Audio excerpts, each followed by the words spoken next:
हाई लघु हो जा चुप। भैया एक सैंडविच लाइए। हाँ हाँ ले।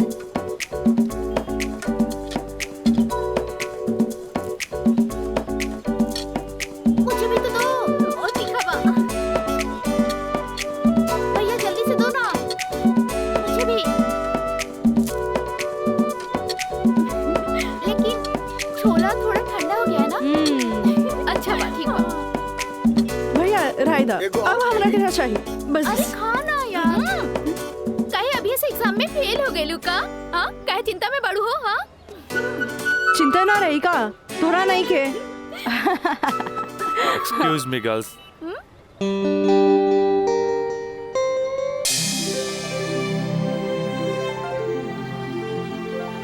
देखो छात्रों, विवाह के लिए किसी स्त्री को विवश करना, व्यभिचारित करना या उत्प्रेरित करना सेक्शन 366 के मातहत आता है। सेक्शन 376 और 375 रेप के लिए है, जिसमें सजा के प्रावधान के बारे में हम आप सबको विस्तृत बता चुके हैं। सर कृपया हमें 120(b) सेक्शन के बारे में बताएंगे। बैठो काजल, तुमने बहुत अच्छा याद दिलाया। अब तक आप लोग सेक्शन 362 और 361 के अपहरण से संबंधित प्रावधान के बारे में जाना। सेक्शन 120(b) भी 2 या 2 से अधिक व्यक्तियों के द्वारा कोई वैध या अवैध कार्य करने या करवाने को आपराधिक षड्यंत्र कहते हैं। ओह, टाइम इज ओवर। कल इसका विस्तृत ब्यौरा बताएंगे।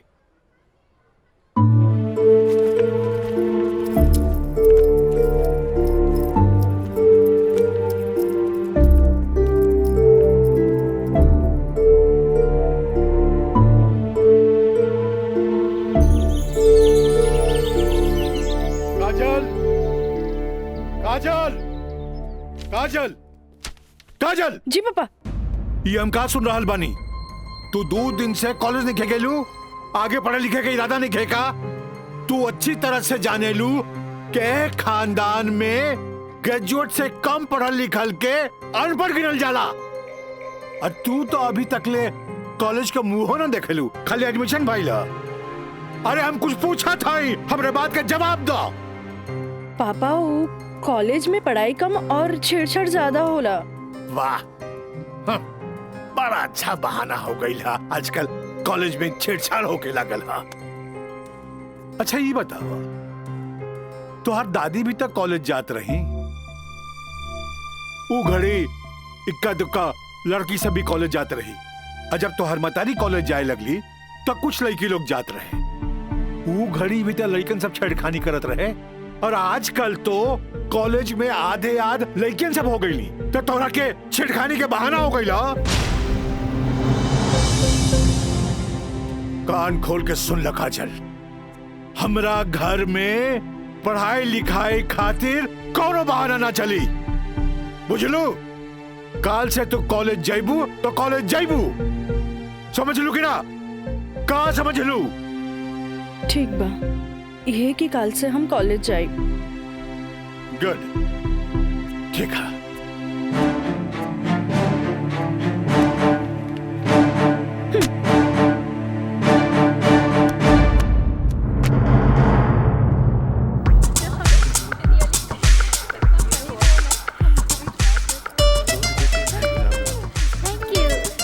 Thank you so much.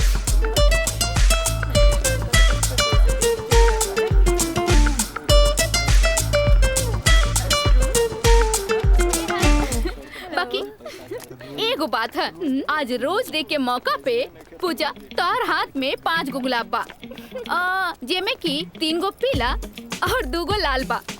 एकर मतलब तोहर 3 गो दोस्त और 2 गो प्रेमी है।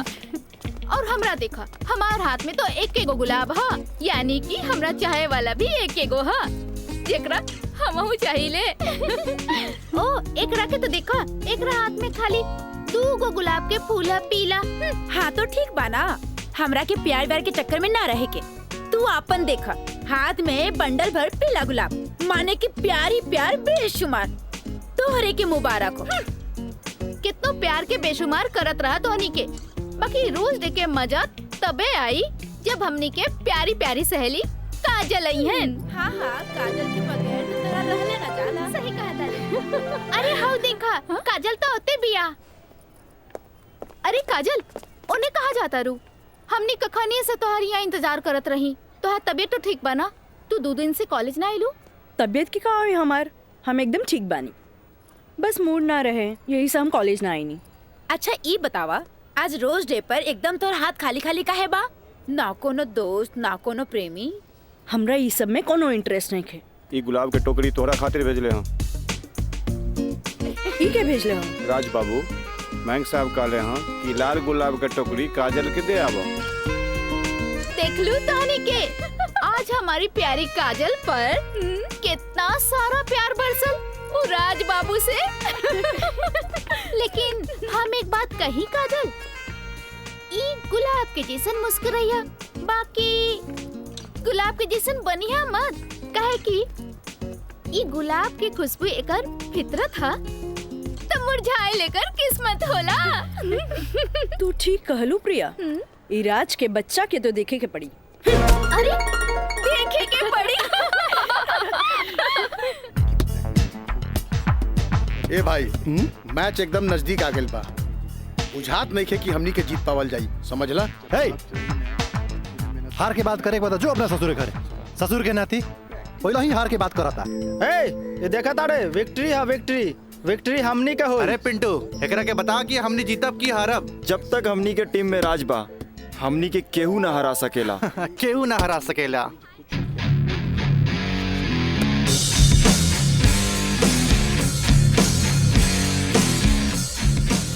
मयंक, हाँ राज, जीत केकर होई? जीत तोहार हुई और के कर हुई। और जीत सिर्फ फुटबॉल में ही ना, प्यार में भी हुई। एक से एक टुकड़ा गुलाब का फूल भिजवा देनी है। लेकिन यार, गुलाब बहुत महंगा हो गया। अरे 500 रुपया हमारे पॉकेट से लग गई है। समझ गई नहीं तोर नौटंकी। ई ले 1000। पीछे से आवत भी तोहर प्यार और हम चन्नी बाजार। हेलो काजल। हाय, एक सेकंड। चलो लोगिन फैन, मैदाने में अब देखल जाई। हाँ हाँ, चला चला। राज, तोहरा हम कैसन लड़की दिखत बानी? शरीफ, अच्छी लड़की।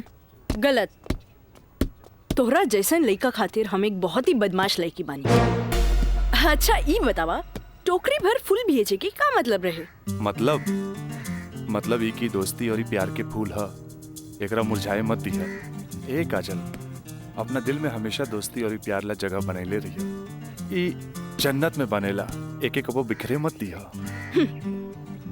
रिश्ता जन्नत में बनेला, बिखरे मत दिया।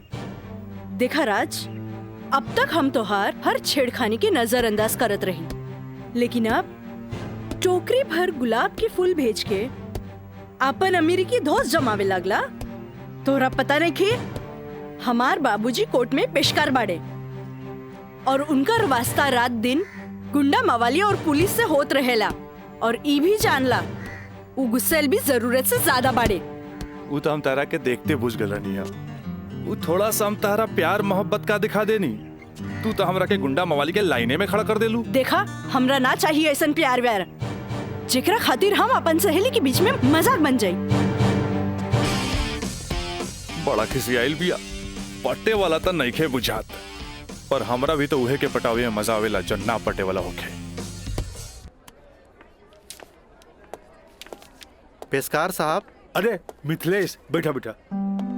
Thank you. पेशकार साहब, हाईली फाइल अगला हफ्ता के हर केस के तारीख पूरा ब्यौरा के साथ तैयार कर देनी है। भाई वाह, एगो साइंस के स्टूडेंट होके तू सिविल कोर्ट ज्वाइन किया, हमार फाइलो तैयार कर देला जी। मिथिलेश, जब से तू यहाँ पर ज्वाइन कैला, हमार कुल काम आसान हो गया।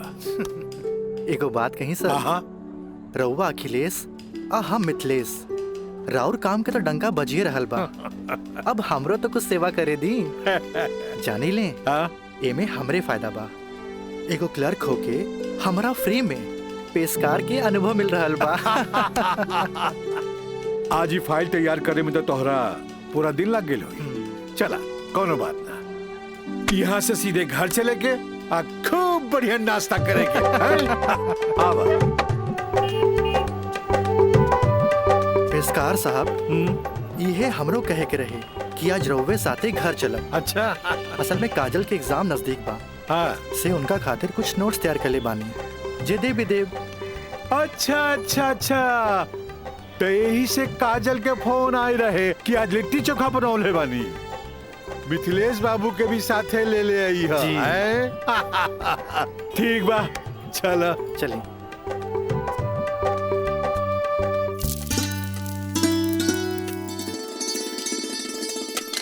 काजल।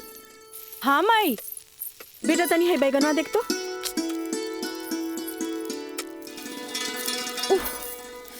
तोर भरता बन जाए ना, तनी दोनों जने के प्लेट में डाल के दिया। ठीक बा माई, तबले हम चाय लेके आवा तनी।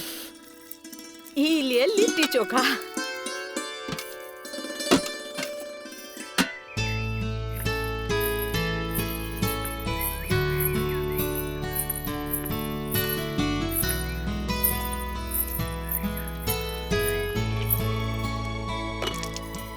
का काजल, कैसन बारू? हम ठीक बानी। नोट्स लेनी की ना? अरे कैसे ना लेती, तहरा हाथ के पंजाबियन के भी फेल करे वाला बैंगन भरता जी खाए के रहे। ठीक कहला मिथिलेश, अपने काजल के हाथ के बनावल भरता के कारण ही सगरो रिश्तेदार के आवन जावन लागल रहेला जी, वरना ये मोबाइल तो रिश्ता नाता के अलगे ही कर देला सर। जी बिल्कुल सही कहनी। काजल, हाई ला अपन नोट्स। हमार अंदाजा है कम से कम इमे से 2-3 सवाल तो जरूर आई। अरे खा भी मिथिलेश, लिट्टी ठंडा हो जात बा। अब ऐसे भी 2 दिन तक लेते ही नोट्स के हाथ लगाए वाला नहीं की, काहे कि 2 दिन के बाद फ्रेंडशिप डे जो आ रहल बा। हाँ। रउआ का समझा फ्रेंडशिप डे? दें 300 रुपया। 300 रुपया? अरे काजल के फ्रेंडशिप बैंड खरीदे के बा। है, और चलो अपना बेटी के माथा पर है फ्रेंडशिप डे। काहे ना कोनो मजिस्ट्रेट से ब्याह कर ले लो। अरे करम में तो पेशकार लिखल रहे, तका करती है? काम आई। हमार बाबूजी की कम समझे लो, मजिस्ट्रेट तो आइला जाइला, बाकी हमार बाबूजी के तो सारा जिला जवार जानेला। का मिथिलेश बाबू? हाँ हाँ बिल्कुल ठीक कह लू। ये दोस्ती हम नहीं तोड़ेंगे, तोड़ेंगे दम मगर तेरा साथ ना छोड़ेंगे।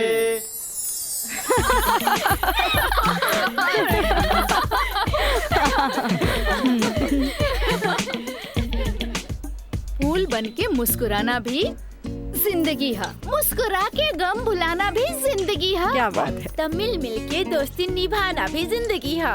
अच्छा, हमने के दोस्त तो बरले बानी, बाकी तू कैसन दोस्त की बात कर रहल बाड़ू? ई हमरा समझे में ना आइल।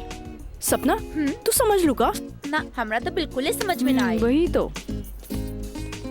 ई का समझी, बाकी हमरा समझ आ गई।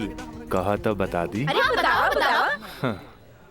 दोस्ती हर चेहरा के मीठ मुस्कान होखेला, दोस्ती ही सुख दुख के पहचान होखेला। वाह वाह वाह। अगर रूठ भी जाए कोई दोस्त त दिल पे ना लेवे के, काहे की दोस्ती त सुख दुख के पहचान होला। और हमार मानना बाकी अगर कोई सच्चा दोस्त रूठ जाए तो ओकरा के त मना लेवे के चाहिए। बिल्कुल सही। बाकी हमें कर जरूरत ना समझी, काहे कि बुरा दोस्त कोयले के समान होकेला, गरम होके तो हाथ जला देवेला और ठंडा होके तो हाथ काला कर देवेला। बड़ा आए दोस्ती समझावे वाला। तू लोग सुना इनके प्रवचन, हम जाते हैं। अरे तरी रुका तो।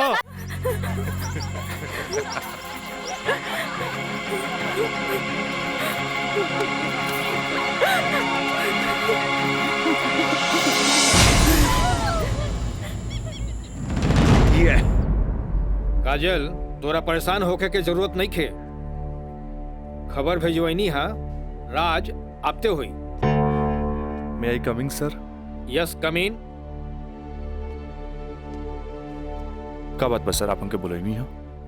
हाँ, ई का सुनतानी हम हो तोरा जैसे स्टूडेंट के वजह से ही कॉलेज के बदनामी हो जाला। को एजुकेशन के मतलब ही ना है कि कॉलेज में कोई लड़का लड़की के छेड़खानी करे। लेकिन सर हम कुछ ना सुनने के चाहता नहीं। अब कोई ना कोई स्ट्रिक्ट डिसीजन हमरा लेवे के पड़ी। ठीक बा काजल, तू जा सकेलू। जी सर, थैंक यू।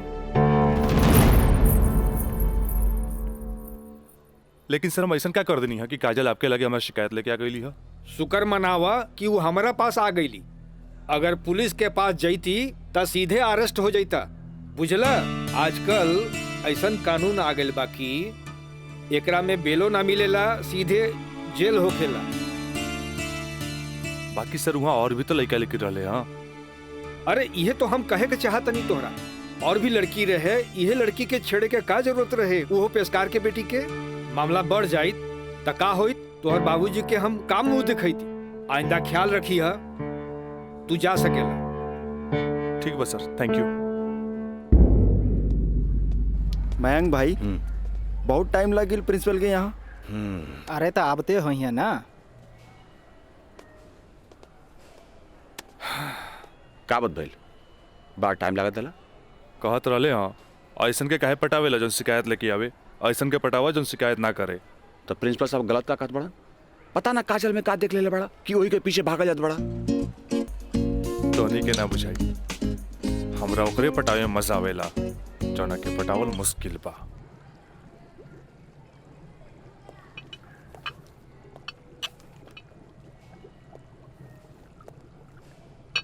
क्या हो रहा है? जी सर। ए पिंकी, हाँ रिटन एग्जाम तो बढ़िया गए, बाकी लागत है कि प्रैक्टिकल तो हमरा ले डूबी। हमरा तो बहुत बढ़िया बा। बस एकरा में से नापे के बा और एमे लिख लेवे के बा। अच्छा बतावा, का करी? इसमें का डाली? एकरा में ई एसिड डाला। ये? हाँ। पक्का? हाँ।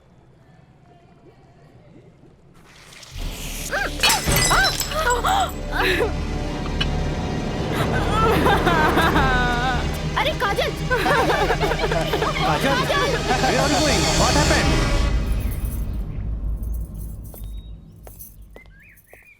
प्रणाम माँ जी। प्रणाम, बैठा। अकेले पेशकार साहब कहाँ रह गइलन? उहे बतावे के बा जे आज उनका कचहरी में देर होखी। अच्छा अच्छा। काजल के आज प्रैक्टिकल के आखिरी एग्जाम रहे, से पूछे के बा कि एग्जाम कैसन गईल। अब देखा बहले तो ऐली ना, कैसन जाए कहा जाए कुछ समझ में नहीं खेवत। अभी औते हुई ई देखा। अरे का? अरे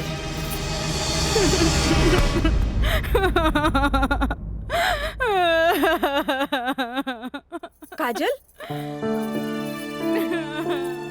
काजल, ए काजल, का भइल? अरे हमनी के अनदेखी करके यहाँ के रोवे लगलू।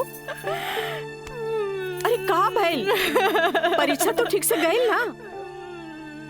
अरे बोल। प्रैक्टिकल खराब हो गए, एन वक्त में टेस्ट बुक टूट गए। हम फेल हो जाए भाई, हम फेल हो जाए। अरे का काजल, तू तो बड़ा जल्दी निराश हो जाली।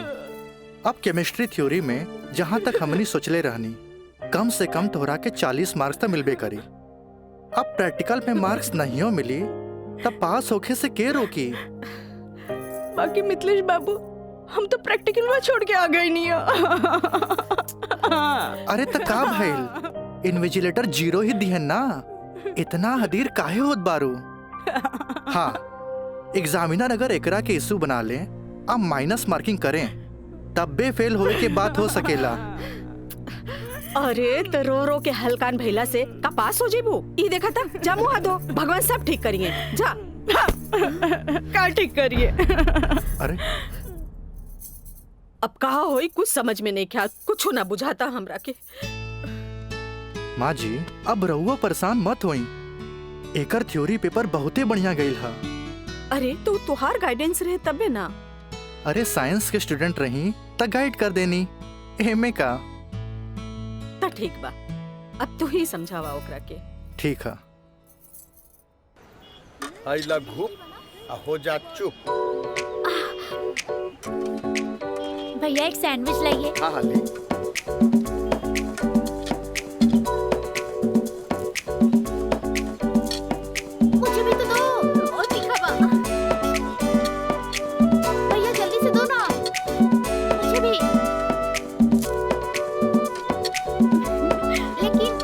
छोला थोड़ा ठंडा हो गया है ना? अच्छा बा, ठीक बा। भैया रायदा अब हमरा के चाहिए बस। अरे खाना यार, कहे अभी से एग्जाम में फेल हो गए का? हाँ, कहे चिंता में बड़ू हो? हाँ, चिंता ना रही का तोरा नहीं के। Excuse me girls. काजल, तू तो बुझाता कि अभी लेक हमरा से नाराज बाड़ू। अरे नाराज तो हमहू रही तारा से, पर हमरा हमार दादाजी के सिखावल एगो बात याद आ गई। कोई भले ही बोए तोहरा ला काटा, तू बोए ओकरा ला फूल। देखा काजल, तू तो प्रिंसिपल साहब से जाके हमार शिकायत कर देलू, पर हमरा हमार दादाजी के सिखावल उ बात याद आ गई। भाई तो उनकर पोते नू, हम जकरा चाही लेनू ओकर पूरा ख्याल रखीले, है ना? देखा है ने, और ये बात के पता तोरा बड़ा जल्दी लग जाई, बुझाइल? गर्ल्स, आप लोग के रिजल्ट आ चुकल बा। अच्छा। और ये क्लासरूम में आप लोग का रिपोर्ट कार्ड बट रहल बा। जाई जल्दी चला। अरे जल्दी चला। ए काजल, कांग्रेचुलेशन, आपके केमिस्ट्री के प्रैक्टिकल में 20 में 20 मार्क्स मिलल है। Mister Raj, for your kind information, हम केमिस्ट्री प्रैक्टिकल एग्जाम ही छोड़ देनी है। ऐसे अपन कांग्रेचुलेशन अपने पास रखी। हाँ। Roll number 31। यस सर।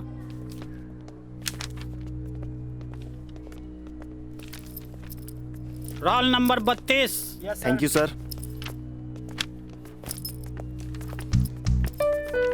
Roll number 33। यस सर। Roll number 34। यस सर। Roll number 35।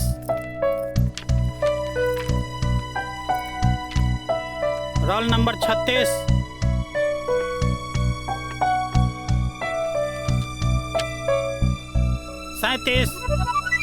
Roll number 38।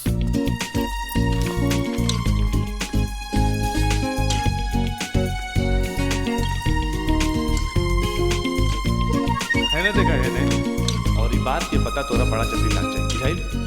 ए पिंकी पूजा, हाँ, का ई देख ना, हमरा के सच में केमिस्ट्री प्रैक्टिकल में 20 में से 20 मिलल। ई जरूर राज के कारनामा है। कहे कि ये इन्विजिलेटर शर्मा जी ओकर बंगले पे तो ठहरल रहलन। ओह हाय, मैं मर जावा। अगर तोहरा जगह पे हम रहती ना, तो राजा के तो रानी बन जाती। जा बन जा। तारा के देख के ना एगो बात याद आ गई। इया कहे धिया धिया, धिया कहे चिया चिया। एक हवा जौन तहरा पे जान छिड़केला, और एगो तू हा जौन एकरा के ठेंगा दिखावती है। अच्छा चला, हम तो परीक्षा में पास हो गए नी, ये हमरा खातिर बहुत बड़ा बात बा। पापा देखिए तो बहुत खुश हो जाइए। हाँ, चला।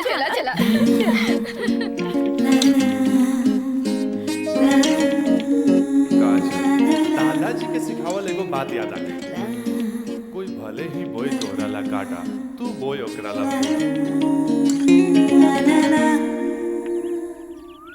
ई ले। अरे भाई, अपोजिट टीम आ गई बा, हमनी के का होई? अरे आ गेल त का बैल हो, अभी तो टाइम बानू मैच में। टाइम बा त का एहिजे बैठ के टाइम पास करबा? ए, जब हमनी के मैदान में जाएम नु तो देख के थर्रा जाइलो, ठीक बा? अब चला जौन होई तो मैदान में देखल जाई, उहे देखल जाई। चलो राज भाई, बॉल दे। तोहनी के इतना हड़बड़ी बना तब बड़ा सन, हम आवा तानी। चलो लोग, चलो आवा।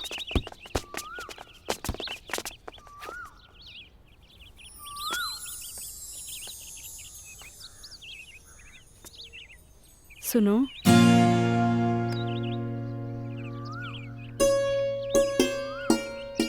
सॉरी राज, हम तोहरा के गलत समझने, लेकिन तू तो सच में दिल के राजा बाड़ा। और तू ये राजा के दिल के रानी। ए काजल, हम तारा के बहुत चाहेनी।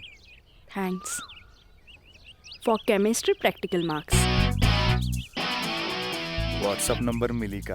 व्हाट्सएप? हाँ ठीक बा, ले ली। 8291 71 7752। 8291 717752।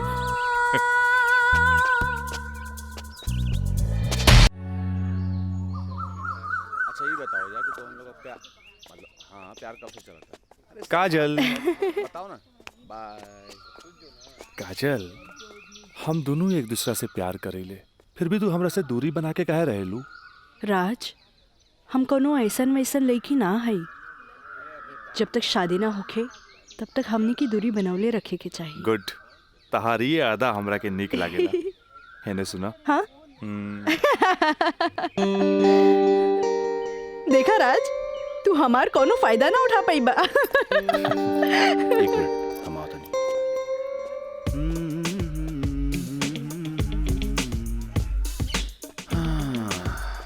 राज यार एगो बात बताई। काजल अब यार हमरा के भी अच्छा लगे यार।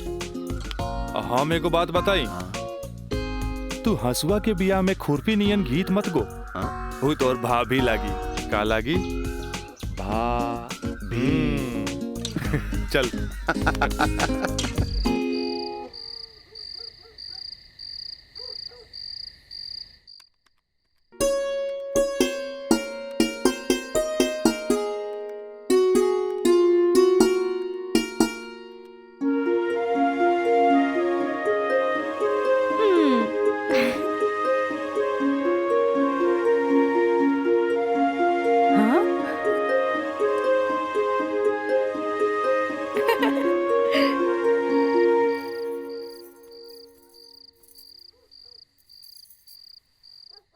घर के सब काम निपटा ले लू? हाँ। ब्लड प्रेशर के ई लोसर एज खात खात रउआ के सालन बीत गए। अरे एक बेर डॉक्टर से पूछ लेती कहीं गोलियां तो ना चेंज करे के बा। एकर साइड इफेक्ट भी होला। एक बेर हमार बाबूजी के पैर ऐसे ही सूज गए रहे। जब गोली चेंज भइल तो एकदम ही ठीक हो गइल। तू हमार कितना ख्याल रखेलू? अच्छा ही बतावा, तू अपन थायराइड के गोली खा लू कि ना? अरे कहाँ खाइला, 3 दिन से तो वो खत्म हो गइल बा। का गोली खत्म हो गई? तू हमरा का बतैलू ना कि गोली खत्म हो गई? अरे तू मरबू, तू एक दिन जरूर मरबू। फिर हमरा से ये ना कहिया कि हमार ख्याल ना रख ले। अरे जब मरिए जाए तो कहा बोला? तो तू का चाहेलू हम जिए थे जी मर जाएं? हैं? दहाइला आज के बाद हम हो दवाई ना खाई। राउर पारा चढ़ गई। हाँ? तलवा के लहर माथा पर चढ़ गई। अरे तलवा के लहर माथा पर ना चढ़ी तो क्या हुई? तू दवाई ना खाइबू तब बिस्तर पकड़बू। फिर घर के चूल्हा चौका घर बाहर के देखी? अरे हमरा तो कचहरी के काम से फुर्सते ना मिलेला। फिर बैठ के तुम्हारी सेवा के करी? अरे के करे कहा था सेवा? मत करब, मरे दे, मत ले बापन कचहरी से छुट्टी। तू तो यही चाहता रू कि समाज हमरा के रंडवा बन के फिरत देखत रहे।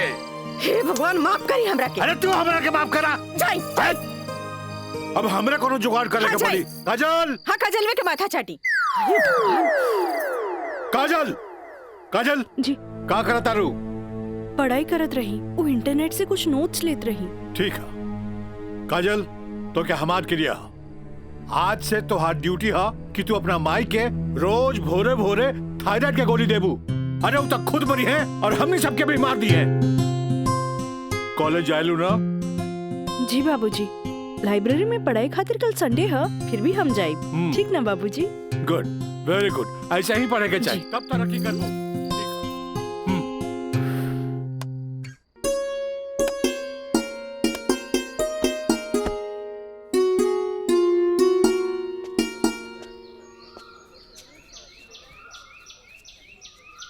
काजल। Thank you. काजल, हम दोनों एक दूसरा के बहुत चाहिए। पर जब हम हमरा फ्यूचर के बारे में सोचिले तो हम देखिले कि हमार बाप के पास बहुत दौलत बा। उनकर दौलत के संभालत संभालत हमार जिंदगी गुजर जाई। हमरा ये आम आदमी नियन नौकरी चाकरी करे के फुर्सते ना मिली। अब बस तू हमरा जिंदगी में हमार जीवन साथी बन के आ जा तो हमारी जिंदगी एकदम मजे में गुजर जाई। ए काजल, तू काहे ना अपना बाबूजी से हमरा बारे में बात करेलू?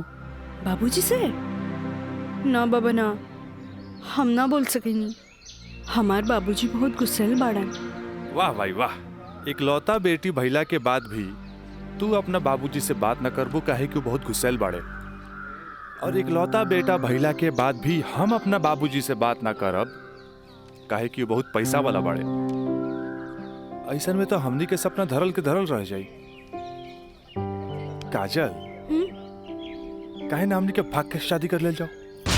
बिना बतैले भाग के शादी कैसे कर सकेनी? हाँ काजल, हफ्ता भर के तो बात रही, हमनी के भाग के कहीं भी शादी कर लेल जाए और ओकरा बाद अपना अपना बाबूजी के बता देहल चाहिए। सोचत का बाड़ू तारा से ऊंच कूल और धनाट घर के हई, जब तू अपना बाबूजी के बतैबू नु तो ना कर पाई है। और हमहू जब हमरा बाप के बताएब कि हम भाग के शादी कर ले बानी तो नाहियो चाहते हुए भी तारा के अपना बहू के रूप में अपना ली है। ए काजल, हम तारा बिना एक पल भी ना जी सकीले। ठीक बा, हम कोशिश करब। इनु भइल बात। अब छोड़ा हमरा, बाय।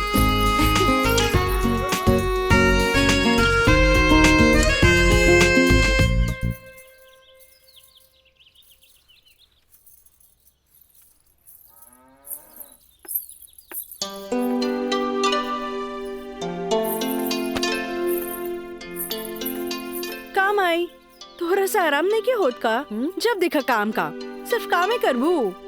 हमारा आराम के छोड़, ई बता हमरा से तोरा के का काम पड़ गई जे हमारा आराम के सोचे लगली? काम आई, हम तो हमेशा सोचनी ना माई। कॉलेज से एक हफ्ता एक्सकर्शन खातिर हमनी के हजारीबाग जाए के बा। हम डैडी से ये बात नहीं के बोल सकत, परमिशन दिला दे ना माई प्लीज। हमरा के मजौवा के समझ ले ली का? हाँ, अरे हमहू ग्रेजुएट बानी, ई होली में तोरा के कौन कॉलेज लेके जाता? वो होली तो मार्च में पड़ी, अभी तो फरवरी चल रहा बा।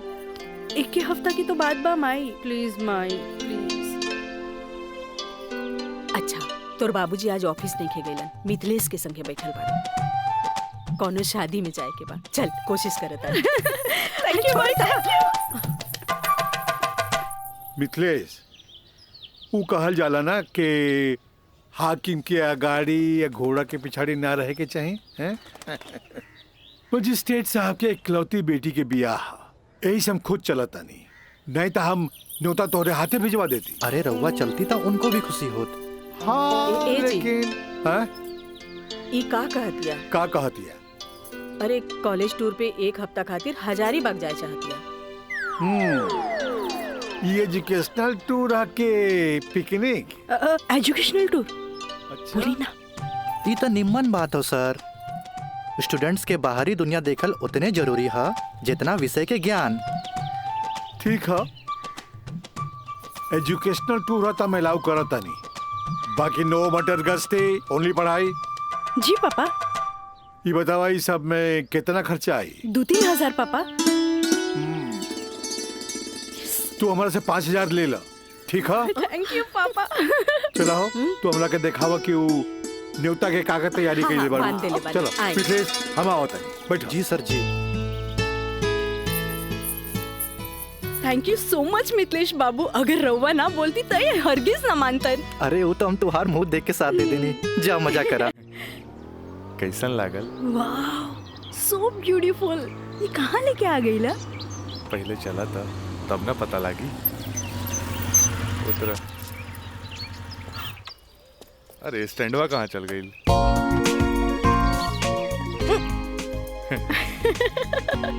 बड़ा धांसू सजीले बा। हाँ। चला चली। हाँ तो दा। कहाँ जाए के है? इधर। हाँ इधर। जगह तो बड़ा झकास बा।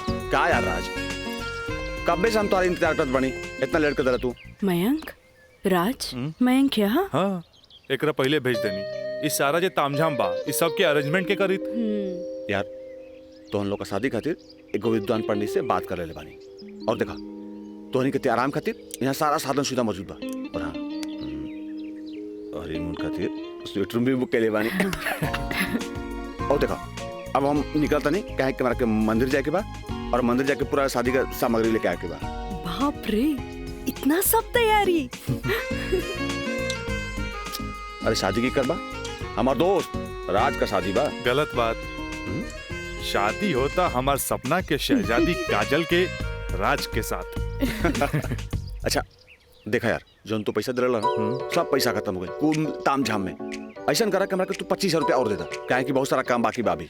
पैसा के कौन बात भाई, ई ले। अगर बाबूजी अगर ये शादी करते नु तो लाख के खर्चा लाखों में चल जाई। दोस्त महिम रिश्तेदार पूरा शहर के बुलाईते। और वैसे भी तो बाबूजी जब रिसेप्शन पार्टी दी है तो जाई खर्चा बढ़ी। अच्छा हम निकल रहे हैं, बहुत सारा काम बाकी बा। ठीक बा, तू लोग आराम कर, चले बाय बाय। बाय। तो काजल अब तक गला लगईबू नु यहाँ तो यहाँ के जाना था हमनी के। ओ Raj, I love you. I love you too. जुबान निकालिए, बंद कीजिए। ठीक है।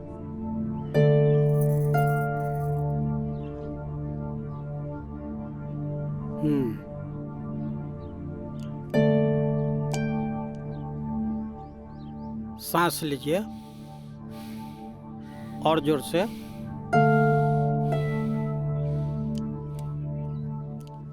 घबराए के कोई बात नहीं है। ऊपर के बीपी थोड़ा बढ़ गई है।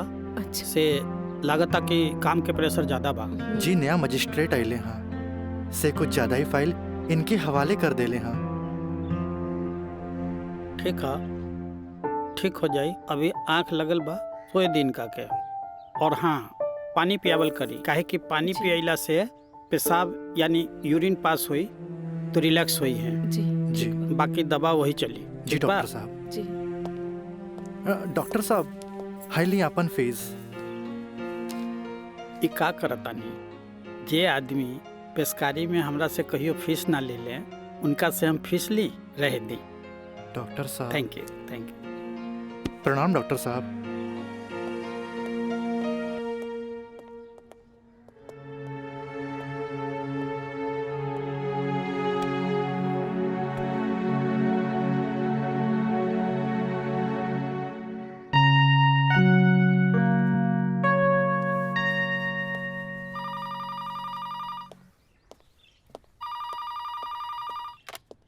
हेलो, हम काजल बोले तानी। हाँ काजल बोला, कैसन बारो? माई बाबूजी कैसन बाड़न?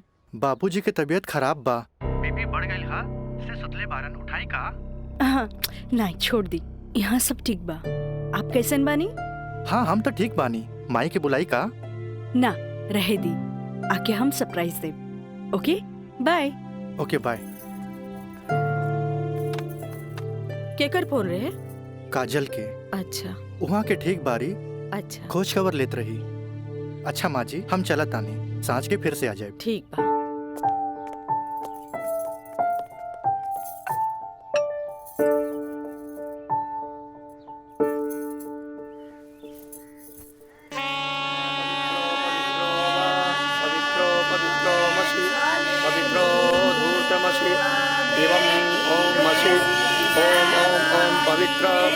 पवित्राः केशवाय माधवाय सर्वेश्वराय अपितृ स्वाहा तत्पुरुषाय स्वाहा। ओम नमः स्वदन्ताय सहस्राक्षाय सहस्रपदे पूर्वशे पवित्रमशे सर्वोत्तमशे चन्द्रमशे ओमाय ओम ओम ओम ओम ओम बुधाय ओम पवित्रो वा पवित्राय नमः सावित्रे नमः पवित्रे नमः तत्पुरुषाय सर्वेश्वराय नमो नमः। ऊर्ध्वमशे पवित्रमशे सर्वमशे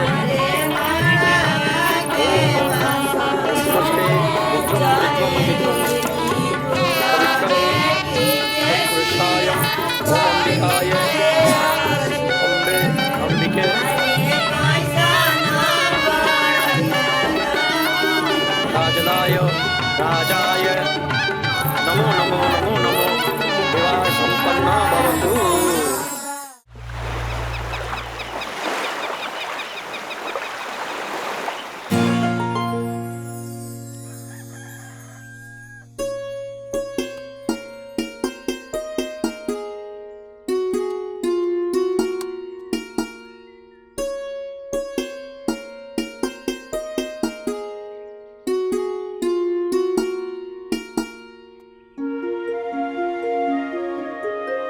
काजल काजल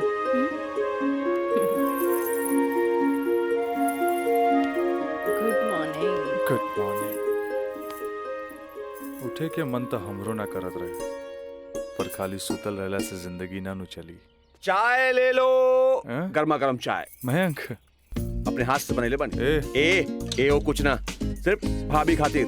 और ई गर्मा गर्म चाय। काजल, इस शादी ब्याह में कुछ ज्यादा खर्चा हो गई। हमरा घरे जाए के पड़ी। वो कहा कि अपने बाप से कुछ पैसा भी ले ले और उनका के शादी ब्याह के बारे में बता के पटा भी ले। आखिर तेहरा के ले जाके उनका आशीर्वाद भी तो दिलावे के बा। लेकिन तबले हम कहाँ रहब? अरे यहाँ रहबू, तहारी देवर बानू मयंक। हाँ? का मयंक, भाभी का ख्याल रखबे ना? बिल्कुल बिल्कुल ख्याल रखब। ये ले पैसा। अरे और वाह। यहाँ के सब बिल उल चुका दिए। बिल्कुल भाभी, टेंशन नहीं लगा, कोनो जरूरत नहीं के। हम बगल वाला कमरा में बाड़ी। और हाँ, तू चाय पी के फटाफट फ्रेश हो जा और जो खाए पिए कोई ऑर्डर दे दिया। ठीक ठीक बा। और हम रात से छोड़ के यूं आवता नहीं। तू चल, हम आवता नहीं। चल। ए काजल, अरे हैने आवा। कल साझे लिख के तो बात बा, हम यूं गई नहीं यूं आई नहीं। और वैसे भी अब तहरा बिना हमार मन कहाँ लागी। अब जाई भी और जल्दी आई। ठीक बा।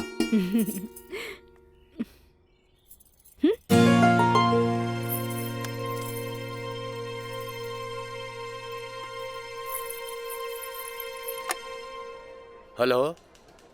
हाँ, अरे देख रही हो कि मैं ऑफिस में हूँ, कितना काम पड़ा है, कितनी फाइलें पड़ी हैं, और तुम हो कि ये ले आइएगा वो ले आइएगा। हद कर दिया तुमने यार। मैं कम इन सर? कम इन। अखिलेश बाबू कैसन बाड़न? जी बीपी तो कंट्रोल में है, बुखार के वजह से थोड़ा कमजोरी आ गई है। यही से शुक्रवार तक की छुट्टी की अर्जी दे ले हैं। कोनो बात नहीं खे, दिन रात काम करे वाला आदमी के अरे थोड़ा बहुत आराम तो चाहिए ना। जी कह दिया ऑफिस के चिंता न करे जी। जब वो ठीक हो जावे तबे ऑफिस आवे। ला एकरा के फाइल में लगवा दे। Thank you sir.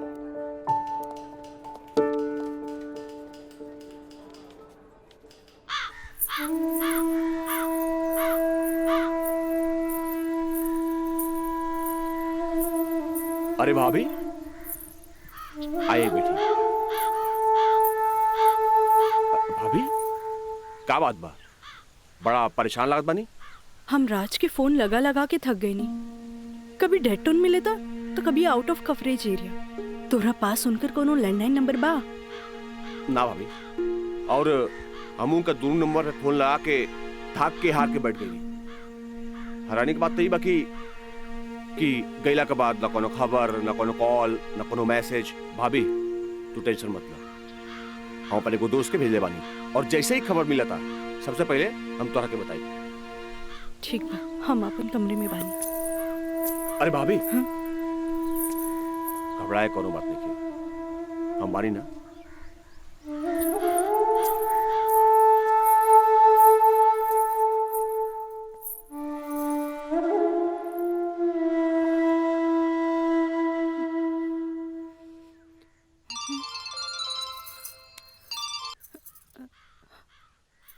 Kajal, trip कैसन जा रहल बा?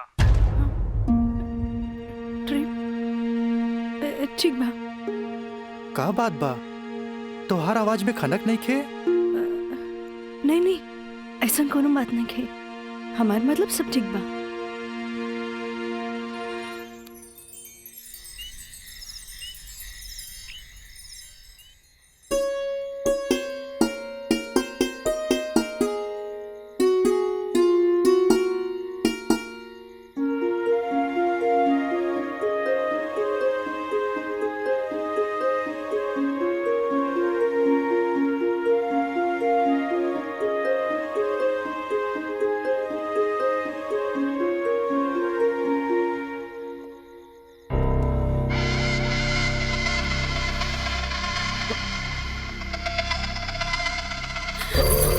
देवर जी, मयंक, ये क्या बदतमीजी है? चल जाइए यहाँ से, वरना राज के बता दे। किसे? राज से?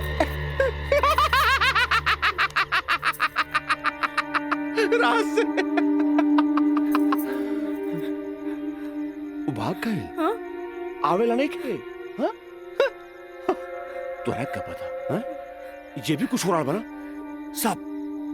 सब ओकरे प्लान के तहत हो रहा बा। वो तो तोरा के भोग के और भौरा जैसे चूस के भाग गए। काजल, पता बा जब तो के पहला बार देख ली तू पहली नजर में हमके पसंद आ गई। और हम तो के दिल से चाहे लगे। काजल, आज दिल से चाहे लगे। तुझे कहा तारा का सच बा? सच ना, 16 आना सच बा। ये बात हम तुझसे बहुत पहले बता दी थी, लेकिन क्या करी, ये मेरी हमार मुंह बन के तरस। देखा, तू गरीब, हम गरीब, हम तो क्या अपने काजल? हाँ, हमसे ब्याह कर ला, हम तो क्या अपने, हम तो क्या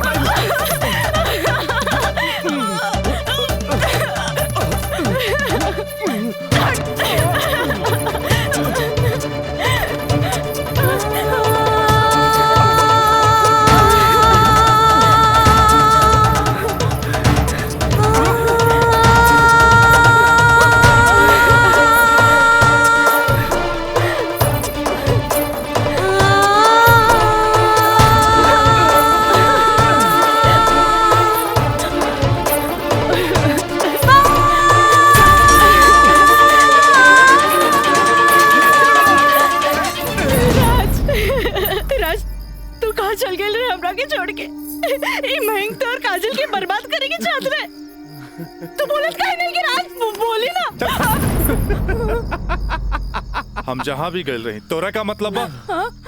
और ये मयंक वैसे भी तोरा सारा के सारा सच्चाई बता देले होई। ये हमार बदला है काजल, बदला। प्रिंसिपल से शिकायत करके ते हमरा के पुलिस और कानून के धमकी त दिला देले रहलिस, पर अब ब्याहता बन के सुहागरात बनेले बाड़ी। एकरा के छेड़खानी और रेप के नाम द नानू दे सकेली। भाभी देख ले लो, हम कितना गला फाड़ के चिल्लाता रही।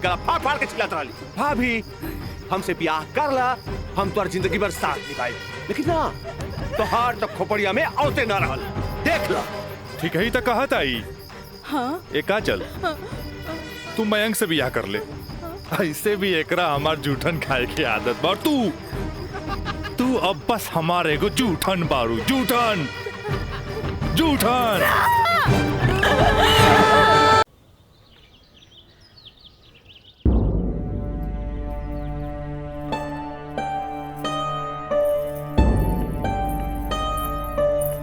काजल,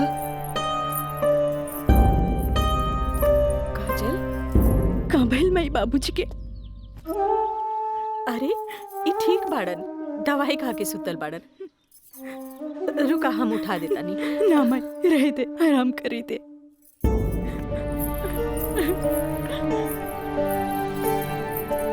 काजल, का भइल सर? सर का भइल?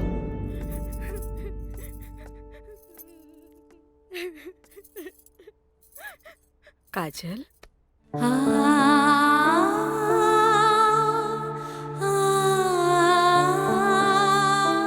अरे इतना रोवे की कोनो जरूरत नहीं खेबी। तोर बाबूजी ठीक बाड़न। अरे वो तो बुखार के कारण ब्लड प्रेशर बढ़ गई रहे। इतना परेशान मत हो, इतना परेशान मत हो। माई, हमरा से बहुत बड़का गलती हो गई। हम एक्सकर्शन में ना गए रहे, बल्कि हम अपन बॉयफ्रेंड के साथ गए रही। और वो हमरा के दगा दे गए।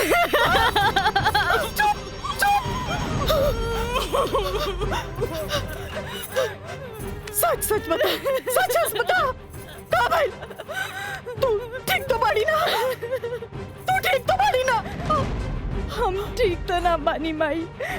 माई, तू हमरा के एक वचन दे कि तू हमरा से दोबारा कुछ ना पूछबे। जो भाई बहुत गलत भाई, बाकी हम अपने आप के ठीक कर ले माई, अपने आप। काजल,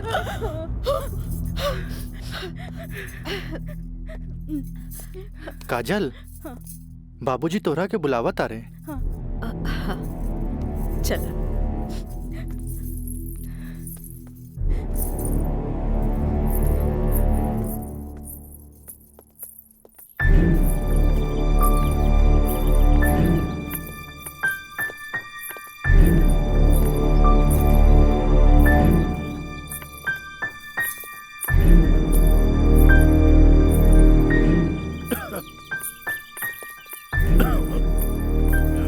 प्रणाम बाबूजी।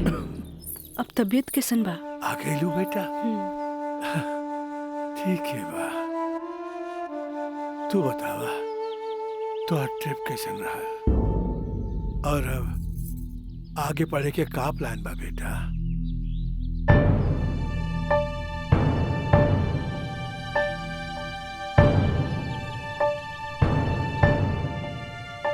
बतैलू ना बेटा?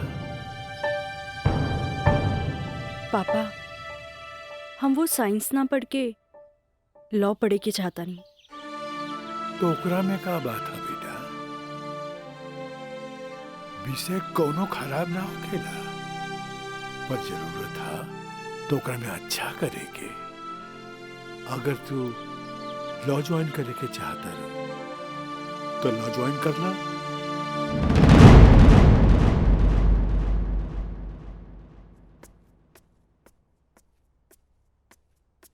का काजल बेटिया, तबीयत ठीक बानो?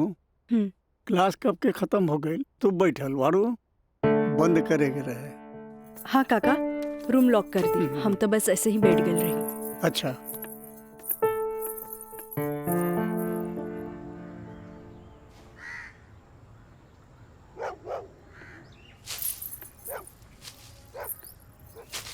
काका,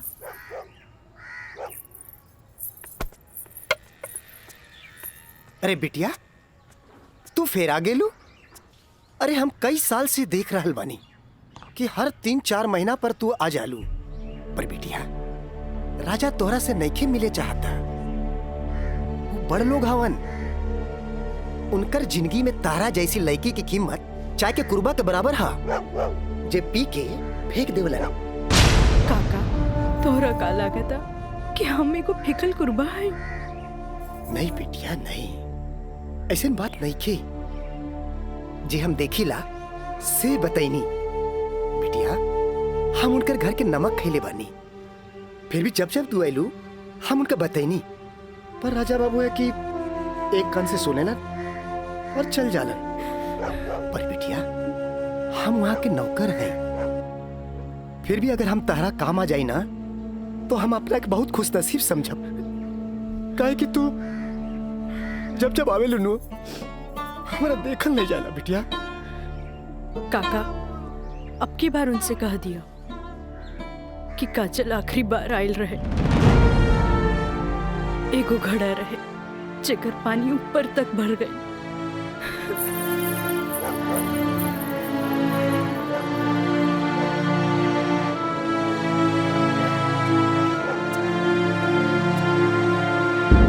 मैडम जी, ये कुछ बिल है, कारपेंटर बिल है, ये टेलीफोन बिल है और ये लाइट बिल है और कुछ वगैरह वगैरह काफी बिल है, आप देख लीजिए। माँ, ये मैनेजर साहब तारा के महीना भर के बिल और खर्चा के हिसाब दे देले। अब तू उठबू, उठ के जईबू, अलमीरा खोलबू, चेक निकलबू, फेन आके बैठबू, तब साइन करबू। हमरा माई के कितना काम करे के पड़ी। यही ला हम सोचने की काहे ना चेकबुक वाले के हम ही आ जाई। नीमन कैला।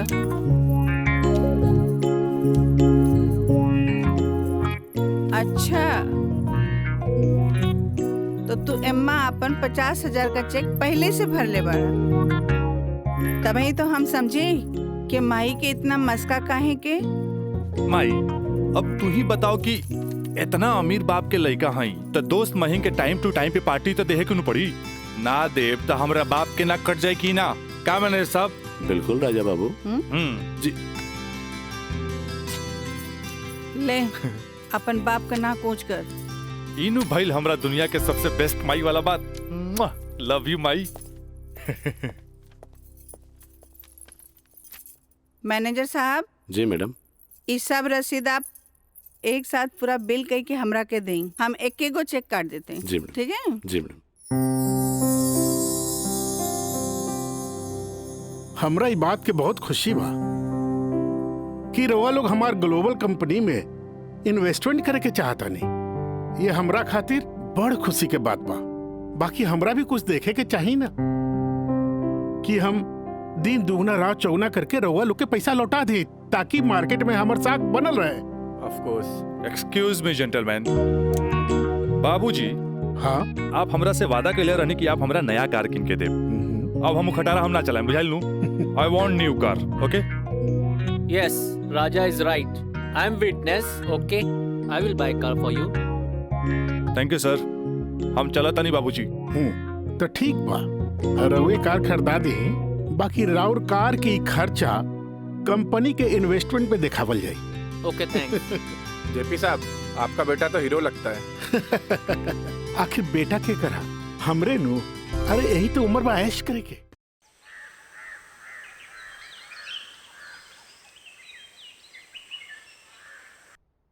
काजल जी। तारा के देख के हमें 4 साल पहले के काजल याद आवतिया।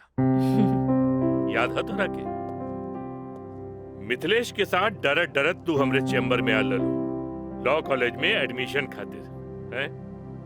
ई कानून के पढ़ाई कैसे एगो लड़की के बहादुर और समझदार बना देवेला। काजल हम चाहता नहीं कि पहला केस तू खुद अपने लड़ा, कैसन रहे? लेकिन सर। तू घबरा मत, हम तारा बारे में केहू से कुछो न कहनी है। देखा ये वकील लोग अपने क्लाइंट का सिक्रेसी अपने साथे चिता में ले जालन। बैठा।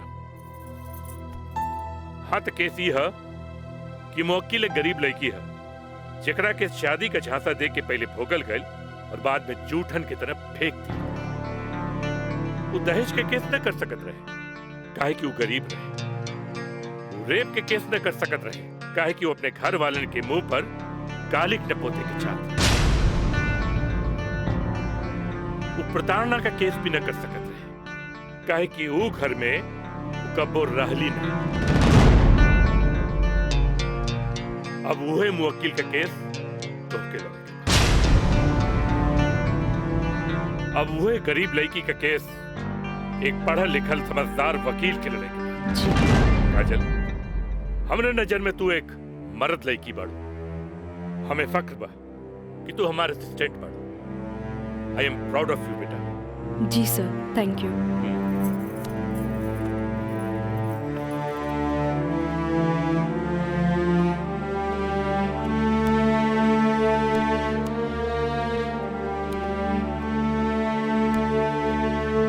बाबूजी, लड़की हर मोड़ पे डरत रहेली। अकेले होके तो सुनसान से डर, भीड़ में होके तो लोगन के डर, जब हवा उड़े तो दुपट्टा उड़े के डर,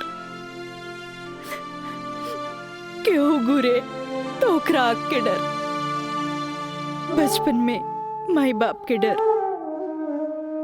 बड़ होके तो भाई से डर। सिर्फ डरत रहेली, तब तक डरत रहेली जब तक ओकरा जीवन साथी ना मिल जाए। और हमार जीवन साथी तो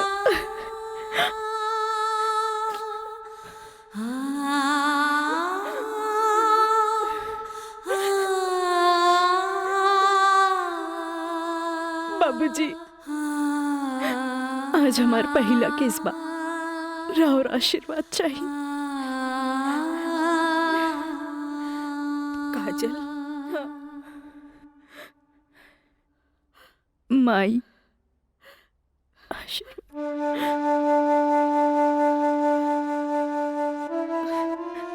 तोरा के वचन तो हम दे चुकल बानी, कुछ ना पूछेगे। बाकी जौन काम में तू लगल बाड़ा हमारा आशीर्वाद बा तोरा के कामयाबी हासिल हो। चल।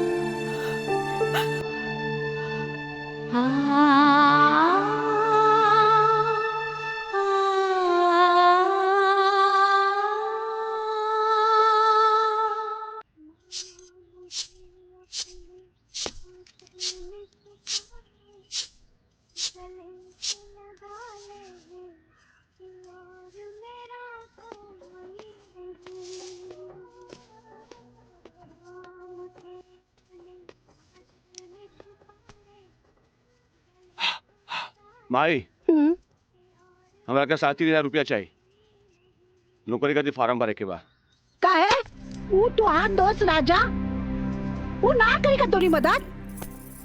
भाई अब हमारा के केहू को मदद की जरूरत नहीं की खुद नौकरी करे के बाद कमाए के बाद कुछ बने के बाद। यही तो हम कहा था नहीं उम्मीद हो चलल नौकरी ना करबे तो कौन बाप अपन छोकरी तोरा से ब्याही हमरा का हमार जिंदगी के का आज है कल ना रहे फिर बहुत हो गया भाई चल पैसा दे पैसा तोरा से मुंह लगाए बेकार है पैसा पैसा पैसा। हाँ हाँ दे देता नहीं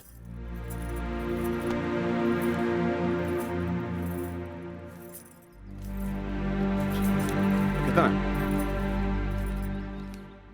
हम गिन ले ली दे 500 और दे ना नहीं 500 और दे का है 3,500 चाहिए देनी ना चल अब ठीक काहे मांगता रे चल जा पैसा चाहिए।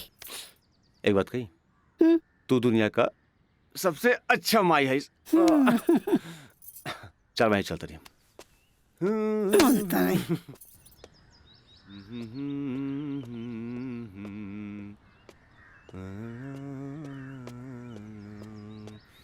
मयंक काजल तू इतना दिन बाद यहाँ हमरा तोरा से कुछ बात करे के बा। चलो घर बैठा यहाँ ना चलो कॉफी डे में बैठल जाए। कॉफी डे अरे सोचा मत हम पियाई कॉफी तोरा। चल ठीक चला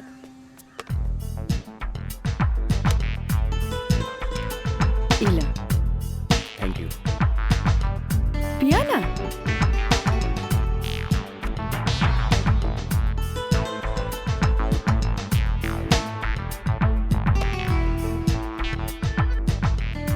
काजल आज तोरा के यहाँ देख के बहुत अच्छा लगा था और एक बार बताई पिछले 4 साल में कौनो ऐसा दिन ना गुजरल कौनो ऐसा पल ना गुजरल जिमे तुके याद ना कैलो का। अच्छा कोई छोड़ा ये बताओ कि आज हमार कैसे याद आ पहले हम अपन अतीत से लड़त रही लेकिन अब हमरा लागता कि हमें सेटल हो जाए के चाहिए। बाकी तो ही बा कि के अपना ही हमरा के। अगर तुके प्रॉब्लम ना होके तो हम तोहरा के अपनाए। लेकिन हम गरीब हैं। अरे तो हम कौन अमीर बानी हम तो गरीब बानी। हम और तू चाहिए तो अमीर हो सकत हैं। वो कैसे? हमार साथ दे के जिंदगी भर साथ दे। ऐसे ना प्रॉमिस करा। प्रॉमिस चला चला। हाँ।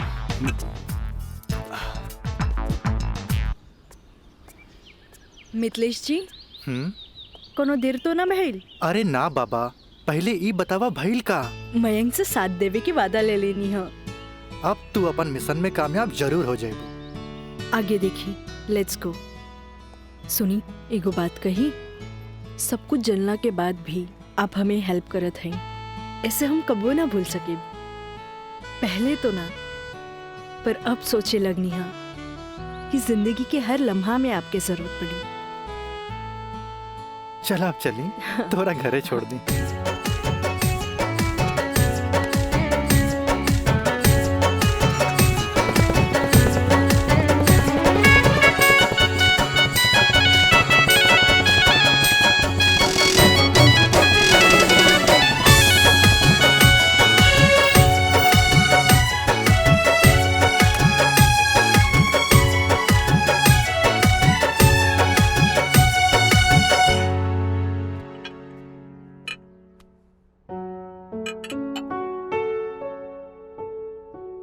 सुनी, एगो बात कही, सब कुछ जनला के बाद भी आप हमें हेल्प करत हैं, ऐसे हम कबो ना भूल सके। पहले तो ना, पर अब सोचे लगनी है कि जिंदगी के हर लम्हा में आपके जरूरत पड़ी। खाना लगा दी? ना भोला, आज तक ऐसा ही पेट भरल है। आज ना खाई बपने? ना। ठीक बा।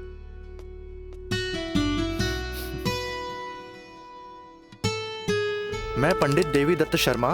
का कहनी है? देवी दत्त शर्मा।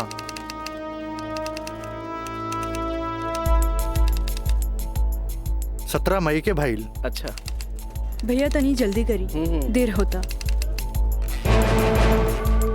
ली। दी।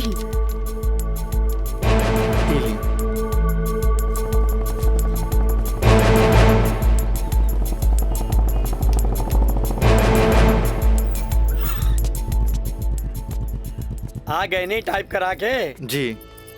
लाइन लाइन दस्तखत हम कर दी। एली।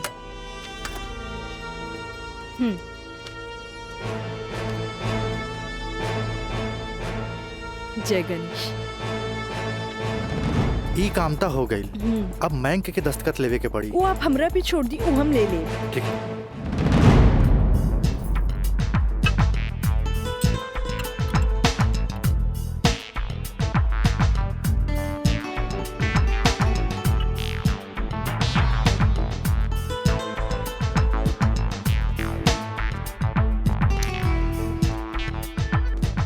हेलो।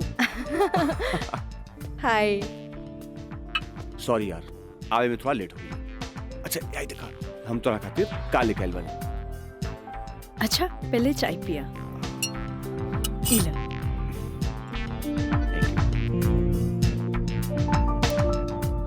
अंगूठी सोना के? हाँ। वो है इतना हल्का? मन तो रहे कि हीरा के लेके आई थी, लेकिन का करी, पैसा का तंगी। अच्छा ई बतावा, खुशहाल जिंदगी जिए खातिर तोहरा कितना पैसा चाहिए? 20 लाख। अगर हम तोहरा पूरी 50 लाख दी तो कैसन रही? उसे ही रही। समझ ला, अनार के आंख मिल गई। तो चला फटाफट ई पेपर पे साइन कर दा। अरे पढ़ा मत, यही से हमनी करोड़पति बन जाए। हाँ, हाँ ल। ठीक है। डोलर भी कदम तो गिरब तो हर बहिया में ना।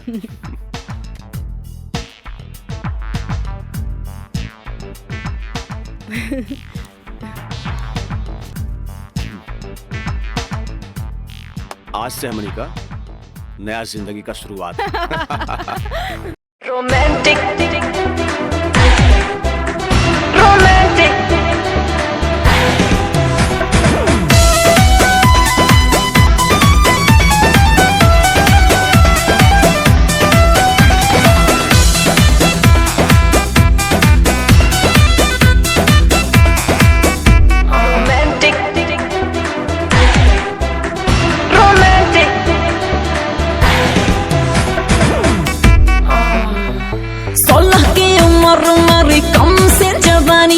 खोज रही हूँ ऐसा मुंडा जो हो खानदानी।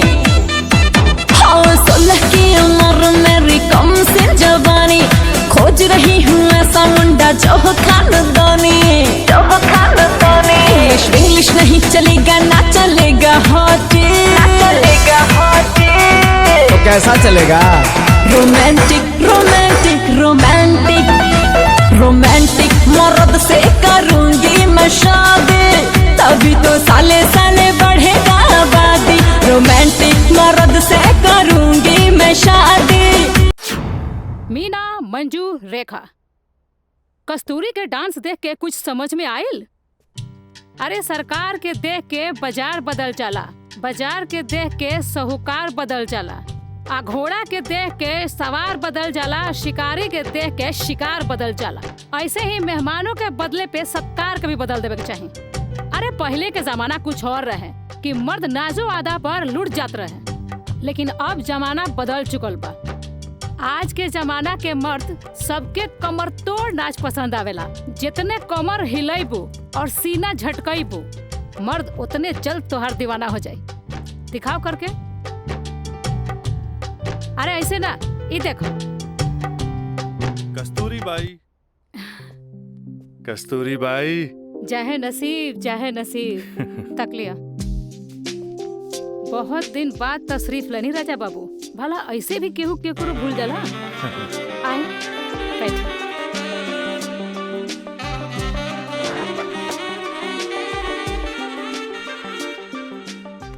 ना कस्तूरी बाई,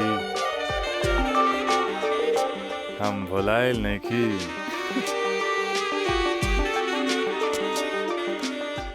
वो तो बस हमार शादी होके वाला बा। ओकरे तैयारी खातिर हम अपना माई के संगे खरीदारी में बिजी रही। फुर्सत पाते तहरा लगे आ गई नहीं। अच्छा एगो बात बतावा, कौनो बेहतरीन डांसर बा हमरा बियाह में नाचे खातिर? बानो एगो नया परिंदा बा। हाँ। मंजू, राजा बाबू का उहाँ ले जा जहाँ आज निराली का प्रोग्राम होता। आई जाए।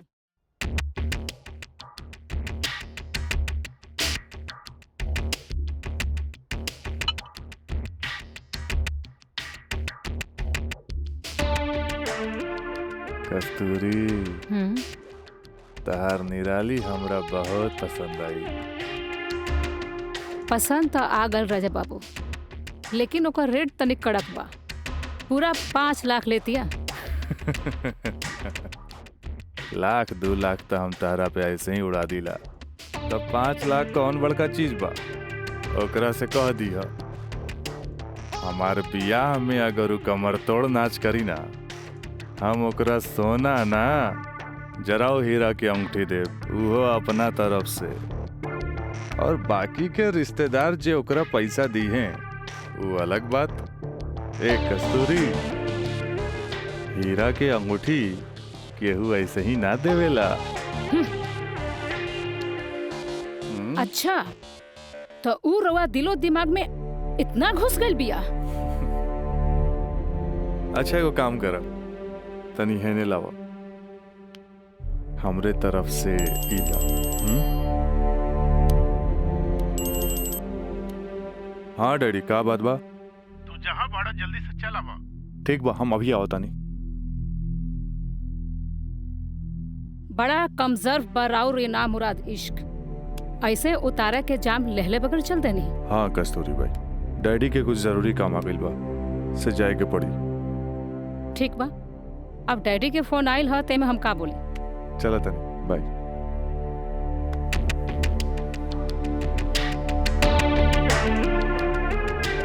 हीरा के अंगूठी तो दे गई, लेकिन तेरा दिल में गड़ल निराली के तीर निकाले के पड़े।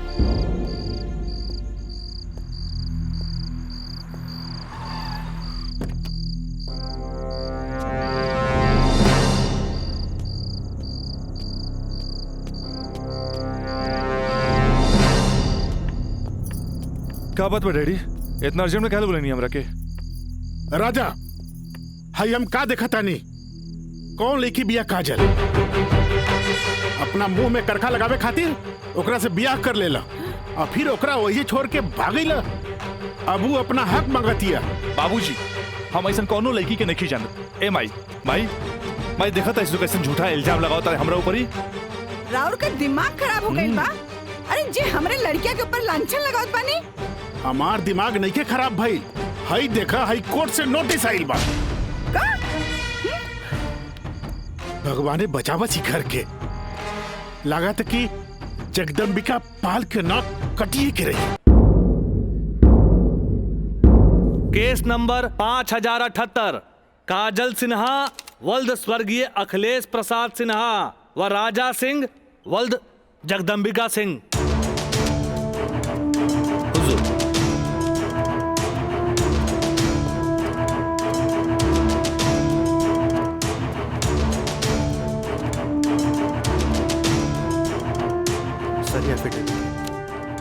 केकर? गवाहन के।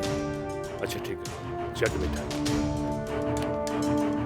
मिलॉर्ड, असल में ये एक अमीर आदमी के प्रताड़ित करे वाला केस है। साथ में पढ़े वाला 2 बालिग दोस्त के आपन मर्जी से हम बिस्तर होए के केस आई ऑब्जेक्ट मिलोट। हमार फाजिल दोस्त एकदम बेकार का बात कर रहल बड़न। सच्चाई तो यही है कि हमार मुवक्किल काजल कबिया राजा के साथे बाकायदा मंदिर में भैल रहे और यह 2 गवाहन के एफिडेविट, एगो राजा का सबसे खास दोस्त मयंक और दूसर बियाह कराए वाला पंडित। आप देख ली 4 साल बाद हमार फाजिल दोस्त के मुवक्किल कहाँ रहले। सच्चाई तो ई बा जज साहब कि हमार मुवक्किल राजा के शादी रोक के रुपया ऐठे के एगो षड्यंत्र बा, षड्यंत्र। शादी? कैसन शादी? अरे राजा का शादी तो पहले ही हो चुकल बा। अगर दोबारा शादी भइल ना तो तोहार मुवक्किल जेल जाई, जेल। बस जज साहब बस, हमू इनका से यही पूछा तानी कि आखिर ये किस्सा 4 साल बाद ही काहे उठावल गई, बताई। हम बतावा तानी जज साहब।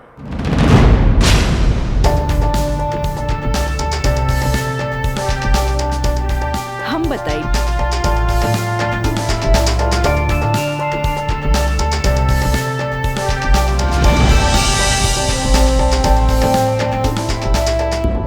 मिलॉर्ड, हम चाहेब कि ये केस हम खुद लड़ी। ई रहल हमार बार ऑफ अटॉर्नी के रजिस्ट्रेशन।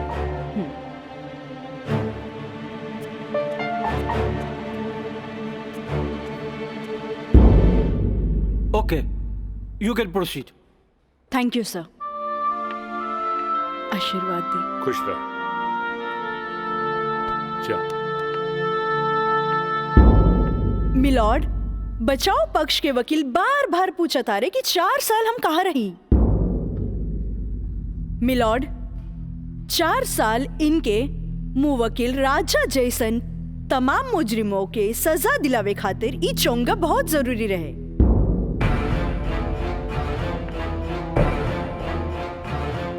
मिस्टर हैदर काज़मी साहब, अब समझ में आयल कि 4 साल हम कहाँ रही कि और डिटेल बतावे के पड़ी।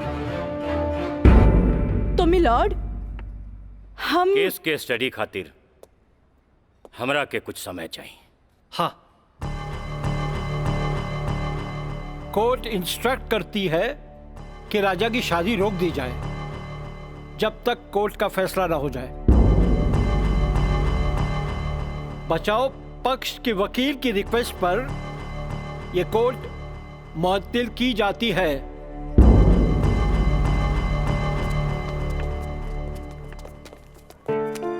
बहुत सही किया। देख के घबरा गई, तुरंत चल गया। बहुत अच्छा। ए वकील साहब, कोर्ट से समय काहे ले लेनी हो? तका करती तू हमरा के बतेबो ना कैला कि लड़की खुद वकील बिया। अरे तय से आपके का फर्क पड़ी? तू का समझबा कि हमरा का फर्क पड़ी? वो लड़की के आईपीसी आदि कानून के सब धारा मालूम हुई। एक खातिर हमरा के जीरा में सावधानी बरते के पड़ी। खैर तू चिंता ना करा, अब अगला तारीख लेवे दा हमरा के। वकील साहब, अगला तारीख रहुआ जल्द से जल्द ले लिहल जाओ और रहुआ पैसा के चिंता एकदम न करब। हम पैसा के चिंता ना करब, अगला तारीख जल्दी ले ले हम। चलो चलो बाबूजी, चलो चलो।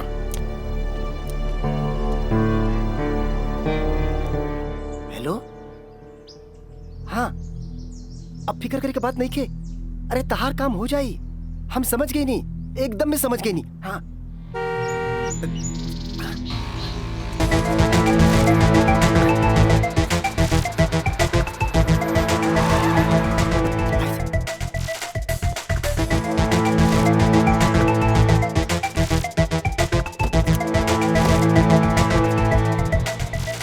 हटा ना, ये पाइप पे कर दिया अबे। रखा था नहीं।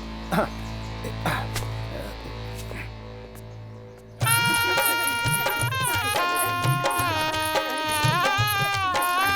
बंद करो ये सब नौटंकी, ये शादी ना हुई।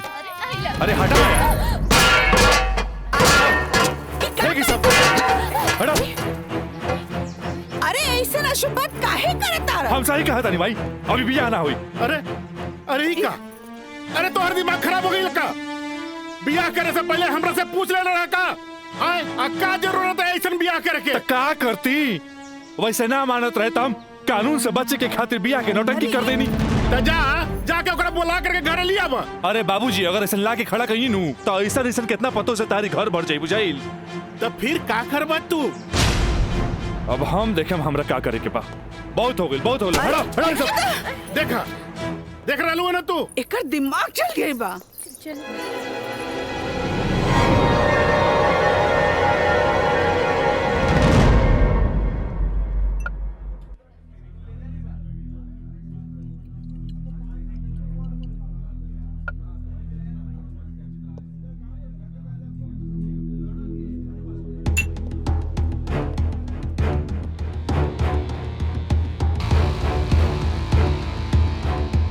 बोलो राज, का बात बा? पहले पेट तब भी बहुत दिन का बाद मिलल बा।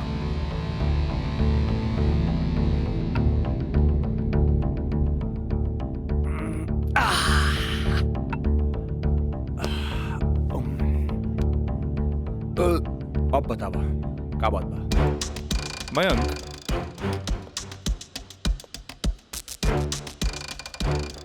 भाई तोरा अपन बयान बदले के पड़ी। एफिडेविट के बाद भी? दोस्ती खातिर।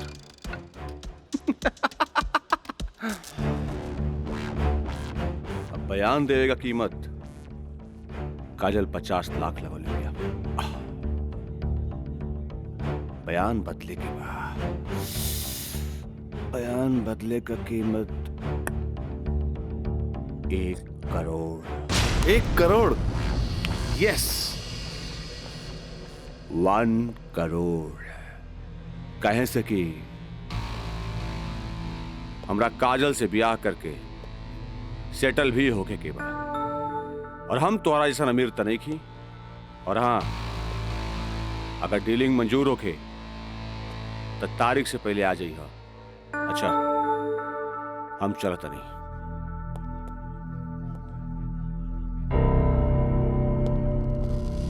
हमार बिल्ली हमरे से म्याऊं।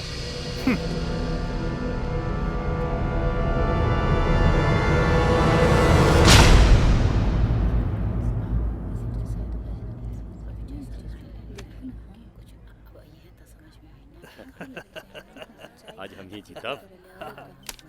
केस बहुत बढ़िया बा। Order order. बचाव पक्ष अपनी बात रख सकते हैं। योर ऑनर, बचाव पक्ष के हमार मुवक्किल राजा के हम कटघरा में बुलावल चाहब। ओके यू कैन।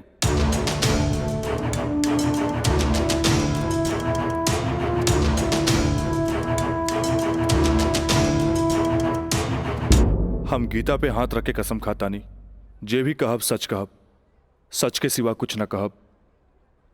हाँ तो मिस्टर राजा, आप अपन बचाव में का कहल चाहते नहीं?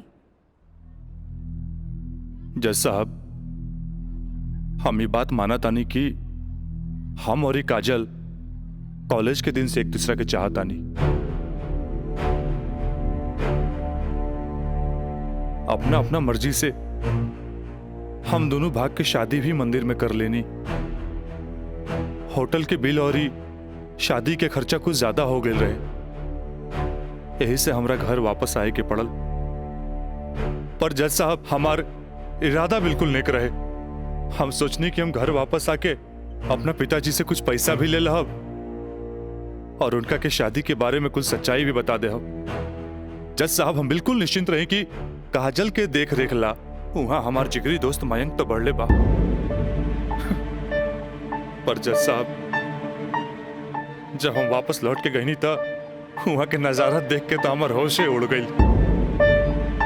जज साहब, हमार नई नवेली दुल्हन काजल हमारा जिगरी दोस्त मयंक के बहिया में गलबहिया खेलत रहे। I object my lord. ई सरासर झूठ बोलत जा रहलन ह। Objection overruled. मिस्टर राज, आप अपना बयान जारी रखिए। जज साहब, तब खटाक से हमरा दिमाग में एक बात याद आ गई कि कॉलेज के दिन में हमार जिगरी दोस्त मयंक हमरा से बोले रहे कि वो काजल के पसंद करेला और काजल भी ओकरा के पसंद करेली। पर जज साहब हम सीधा साधा आदमी हो मेरा तेकरा देवर और भाभी के मजाक के रिश्ता समझ लेनी। लेकिन जज साहब इस सरासर झूठ बोलने जा रहल बारन। I object my lord. हमार दरख्वास्त बा वकील साहिबा से कि इनका जे कुछ भी कहे के बा बुलैला पे कटघरे में आके कही है।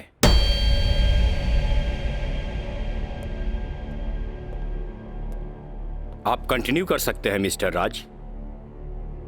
जज साहब कोई भी आदमी अपना बीवी के केहू दूसरा के भैया में देखी तो ओकरा मन मस्तिष्क पर का गुजरी ये आप अच्छे से समझ सकीले जज साहब। मिलॉर्ड ई सरासर झूठ के पुलिंदा आपके सामने रखल जा रहल बा। कोर्ट के गुमराह करे की कोशिश करी जा रहल बा। तया पानी ना कोर्ट के सही रास्ता दिखावे वाली। अरे घबराई ना, जल्दी ही रहुओ के बयान देवे के समय मिली।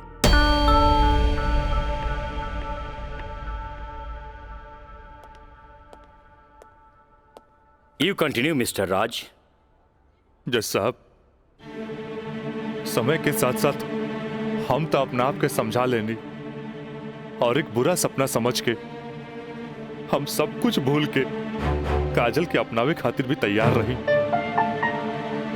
हम आज भी काजल के अपन धर्म पत्नी मानी ले, अपन धर्म पत्नी मानी ले हम काजल के।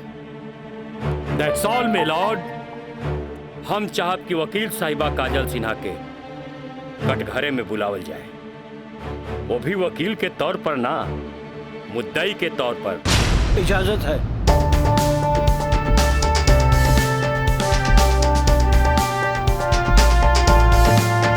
जाइए आप बैठिए। हाँ तो काजल सिन्हा जी, हम चाहत कि आपन प्रेम कहानी अपने ही जुबान से बयां करी। जज साहब ये बात सच है कि हम राज से प्रेम करे लगनी। मतलब ई कि और पहले केहू से प्रेम करत रहनी, बाद में राज से प्रेम करे लगली? जी ना, पहले हम राज से नफरत करत रही, बुझनी? अच्छा अच्छा, तो नफरत प्रेम में बदल गई? जज साहब हम अपन मर्जी से ब्याह खातिर राजी हो गई नी और माई बाबूजी के बिना बतैले ब्याह कहनी, जे बहुत बड़ भूल रहे। ब्याह कहनी तो सुहाग रात तो मनैले होई बुना। आई बताई, मर्जी से कि बिना मर्जी से मनैले रहलू? वकील साहब दुनिया की हर लड़की जब अपन मर्जी से बिहाईली तो उस सुहाग रात भी अपन मर्जी से ही मनावेली ना। हम ए से पूछत रही कि जब सुहाग रात मनावत रहलू तब बगल के कमरा में राज के दोस्त मयंक रहलन ना। तका भइल, मयंक के हम शुरू से देवर के तौर पे देखत रही। अरे देखत भी रही कि मानत भी रही? मानत भी रही वकील साहब, मानत भी रही। जज साहब यहाँ तक के कहानी तो महज एक कहानी बा जे हर लड़की के जीवन में आवेला।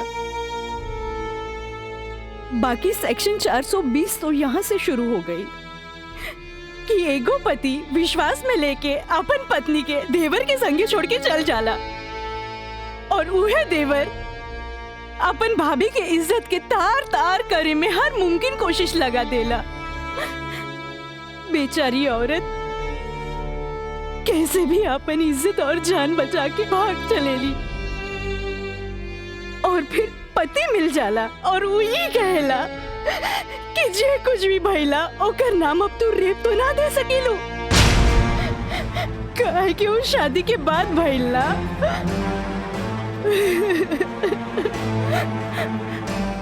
और रहल बात शादी के तो तू सो कॉल देवर से कर सकेलू,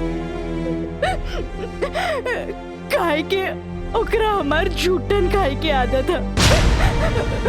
जज साहब हमार सगरो अरमान चूर चूर कर दिहल गइल। हमरा कुछ समझ में ना आइल, आखिर हम करी तो का करी। हम परिवार से मजबूर हो गए नी जज साहब। हमरा जुट्टन बना देल गए। हम जुट्टन हो गईली, हम जुट्टन हो गईली। मिलॉर्ड, अब इनका मेलोड्रामा झूठ हो या साच, इससे साफ जाहिर होला ई जूठन कहां मारी। जबकि हमार मुवक्किल मिलॉर्ड एक झूठा सपना समझ के इनका के अपनावे खातिर तैयार बा। इतना ही ना मिलॉर्ड, हमार मुवक्किल के पिताजी जगदम्बिका पाल जी एक लिखित बयान में मिलॉर्ड इनका के बहू बनावे खातिर तैयार बाड़े। इली काजल, जबकि राज, उसके परिवार और यहाँ तक कि उसके पिता भी तुम्हें एक्सेप्ट करने के लिए राजी है, फिर तुम्हें क्या प्रॉब्लम है?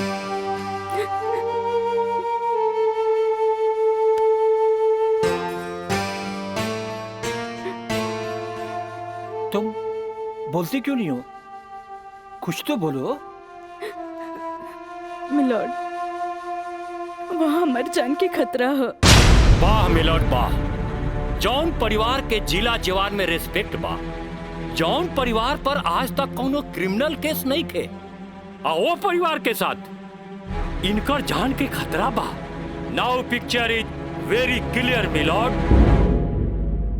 जज साहब, हम वकील साहब से ई पूछे के चाहतनी, जब इनकर मुवक्किल और उनकर पूरा परिवार वो लड़की के एक्सेप्ट करे के रेडी बा, तब उनकर घर में दूसर शादी की तैयारी काहे चलत रहे? हमरा त लागता कि ई लोग कानून के अंधा समझ के ओके बेवकूफ बनावे चलल बा। आज के लिए कोर्ट मुअत्तल की जाती है। The court is adjourned for further dates.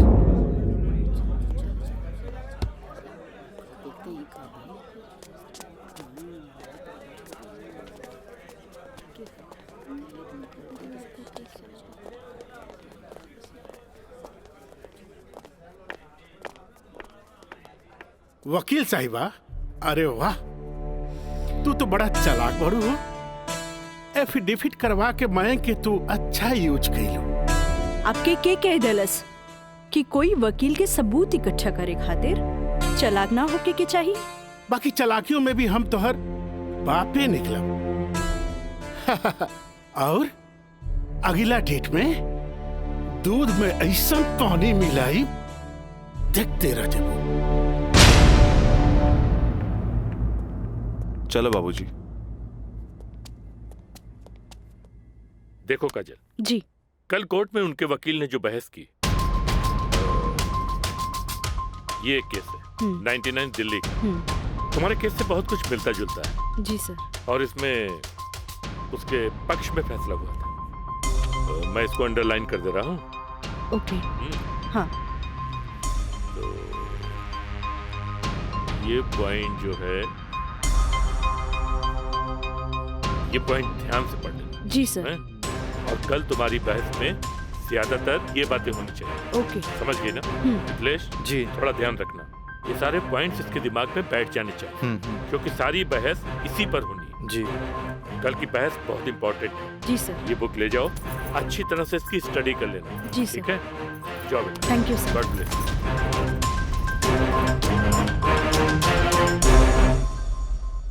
आँख कहेली कि एक नया इंसान देख ले, लेकिन दिल कहेला कि न।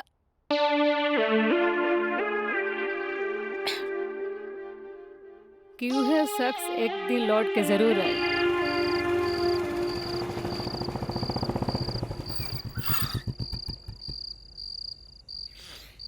जफाओ ने मारा, वफाओ ने मारा।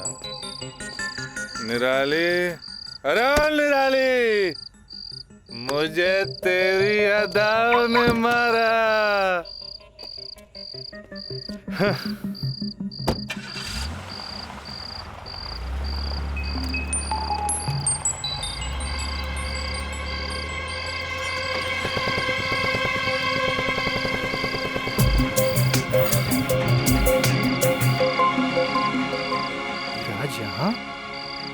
प्रोस्टिट्यूट एरिया में?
कैमरा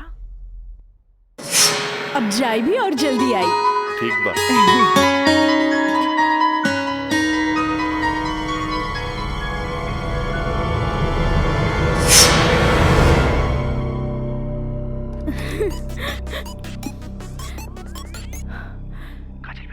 हाँ काका, काजल बोला तानी।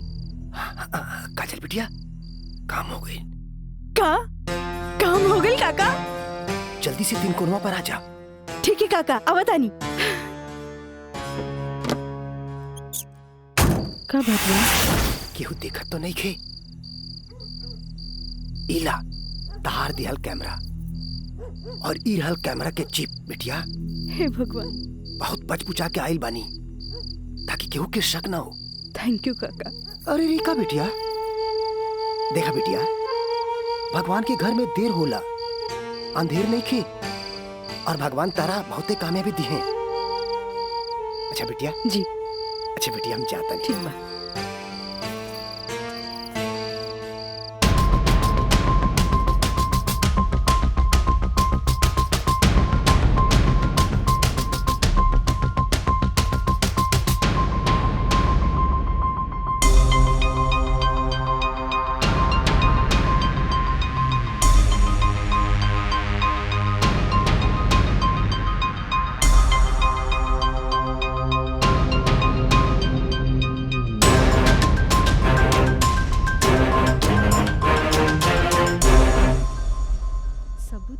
दे देनी हाँ।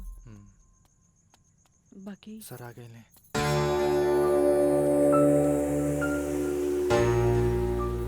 प्रणाम सर। खुश रह काजल। वो लोग समझ ले रहन की तमाशा होई, बाकी तू चुप रह के बाजिए पलट देलू हैं। तू जौन भी सबूत हमरा के देले रहलू, हम सब स्टडी कर ले बहुत सही है। I am proud of you बेटा। Thank you sir. God bless you. Mithilesh ji, कल कोर्ट पे मिले थे। ठीक बा सर। ठीक। चलो। प्रणाम सर।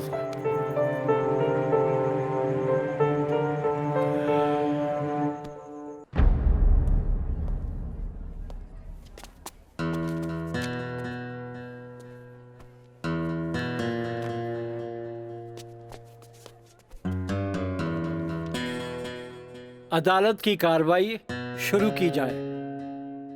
जा बेटा।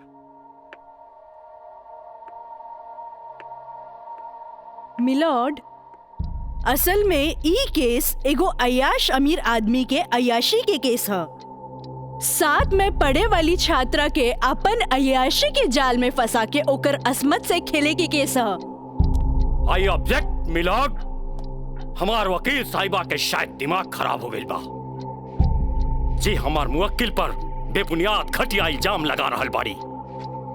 मिलॉर्ड, जेकरा ई घटिया और बेबुनियाद इल्जाम कहतारे ओकर बुनियाद है। हम चाहे कि इनकर मुवक्किल राजा के कटघरे में बुलावल जाए। इजाजत है।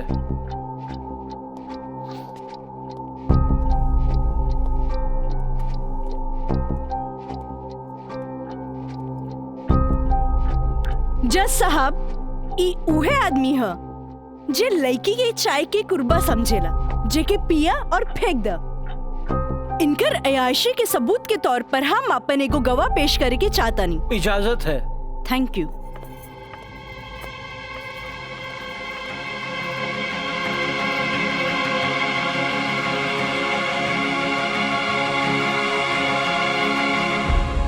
जज साहब, इस शहर के जानल मानल तवाइफ कस्तूरी बाई ह। हाँ तो कस्तूरी बाई, ई जे सामने कटघरा में खड़ा बाड़न, का आप इनकरा के पहचाने ली? अरे इनकरा के कैसे ना पहचाने? ई तो हमार पुराना ग्राहक राजा हवन। Good, thank you. अब जा सकेनी। हाँ तो जज साहब। I object my lord. हमार वकील साहिबा हमार पर्सनल क्लाइंट के केस के रुख के बदलल चाहता रही। आखिर केस के ई बात से का वास्ता? वास्ता हाँ जज साहब, वास्ता हाँ। जॉन परिवार के रिस्पेक्ट के गुणगान हमार वकील साहब करत आ रहल बारन, वो परिवार के एक लौता बेटा के चरित्र से वास्ता कैसे ना रही? बताइए जज साहब। अब हम अपन अगला गवाह राजा के कॉलेज के प्रिंसिपल एनके गॉड के पेश करे के चाहतनी। इजाजत है। Thank you. प्रिंसिपल श्री एनके गौड़ हाजिर हो।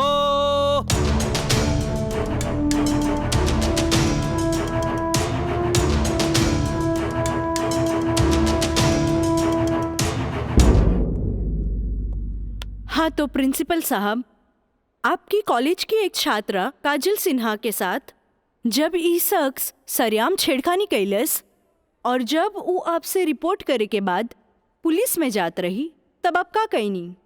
हम ओकरा के पुलिस में जाए से रोकनी और राज के हिदायत देनी कि अपन आदत से वो बाज आवे, काहे कि हम ना चाहत रही कि रसूखदार परिवार पर कोई आँच आवे। Thank you. नोट किया जाए मिलॉर्ड। रसूखदार सुनल गई ना जज साहब? हमार वकील साहब के हिसाब से जॉन परिवार पे एक भी क्रिमिनल केस ना है। हुई भी तो कैसे? खैर, अब हम सबूत के तौर पर इस रसूखदार परिवार के एक लौता बेटा के जिगरी दोस्त मिस्टर मयंक के पेश करे के चाहता नहीं। इजाजत है। गवाह मयंक हाजिर हो।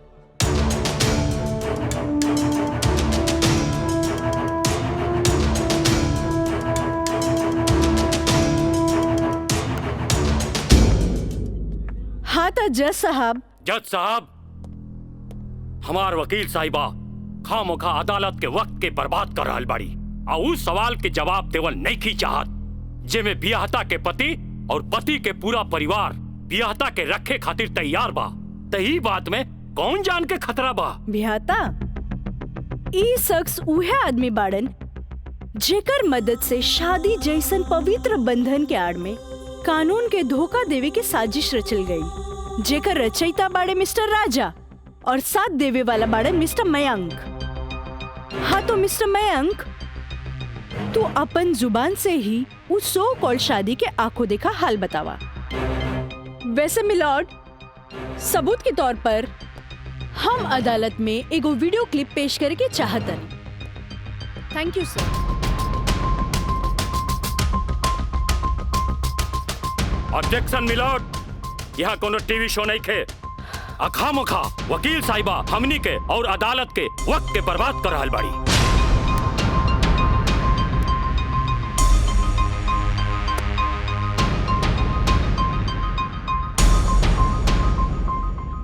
जज साहब, वीडियो क्लिप में साफ दिख रहल बा कि दुल्हा दुल्हन के दाएं बाएं ना बल्कि आमने सामने बैठाल गईल ह, जे हिंदू रीति रिवाज से बिल्कुल गलत बा।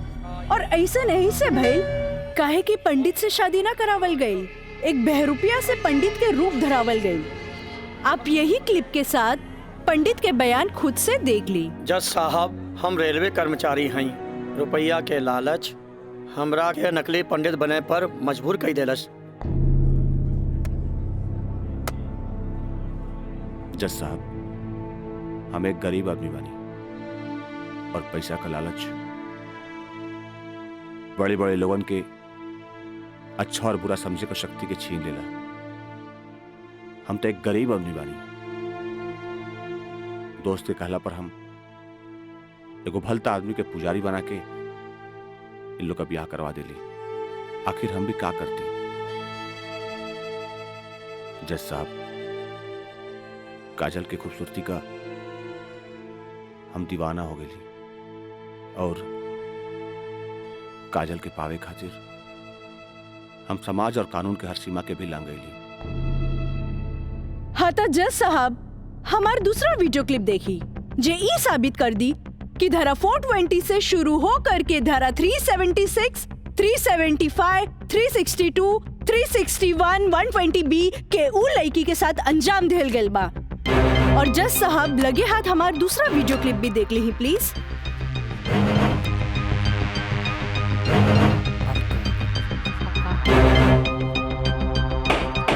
Order order. हटाओ हटाओ।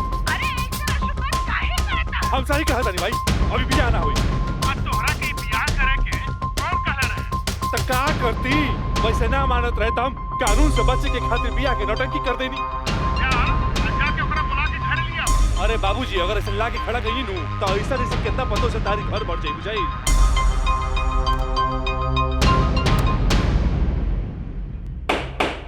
Order order. सारे गवाह और बयानात को मद्देनजर रखते हुए अदालत इस नतीजे पर पहुंची है कि मुजरिम का मकसद पहले से ही धोखाधड़ी से कहीं आगे था, क्योंकि उसका मकसद उस लड़की को धोखा ही नहीं देना था बल्कि उसके साथ शारीरिक संबंध स्थापित करना था। और यह भी साबित होता है कि मुलजिम ने बलात्कार को शादीशुदा जिंदगी को एक व्यवहारिक रूप देकर कानून को धोखा देने की कोशिश की है। इसलिए अदालत धारा 420 से बढ़कर इसे 376 एक रेप केस करार करती है और साथ ही महंग को इस अवैध कार्य में साथ देने के लिए धारा 120B को अदालत मुकर्रर करती है। धारा 376 के तहत मुलजिम राजा सिंह को 9 साल एवं उसके साथी मयंक को धारा 120B के तहत 4 साल बामुशक्कत कारावास की सजा देती है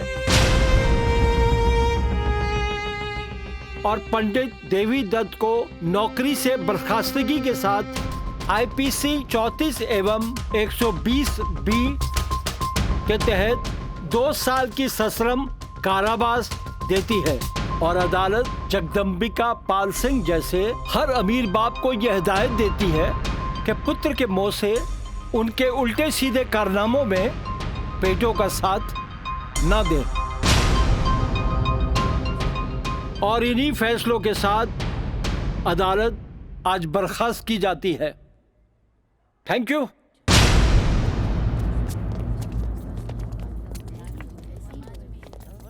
सर,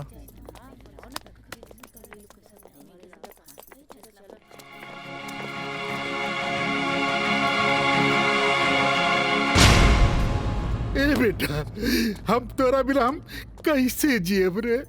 ए बाबूजी, हम आज बात जान गए नहीं कि झूठ कितना भी ताकतवर क्यों ना होके सच के आगे हमेशा छोट पड़ जाला। एक औरत अगर अपना आदमी के बना सकेली तो वह औरत अपना आदमी के बर्बाद भी कर सकेली। बाबूजी, हम कबो औरत जात की इज्जत ना कईनी, उनका के अपना पाव के जूती समझनी, पर हम भूल गए रहनी की जन धन दौलत पे हम इतना घमंड करे ले। बाबूजी, वो तो एगो लक्ष्मी के रूप है। बाबूजी, हमारी गलती माफी के लायक तो नहीं खे, पर हो सके तो हमरा के माफ कर दिया। बेटा, तुहारी पश्चाताप के आंसू में तुहार पाप सब धुल जाई रे। चलिए इंस्पेक्टर साहब। Kajal congratulations, I am really proud of you. Congratulations तो हमरा के बोले के चाहिए, काहे कि जीत हमरा लिए अकेले पॉसिबल ना रहे जी आप हमार साथ ना देती। Good, I am really proud of you Kajal. Thank you sir. अब बिटिया बसबुला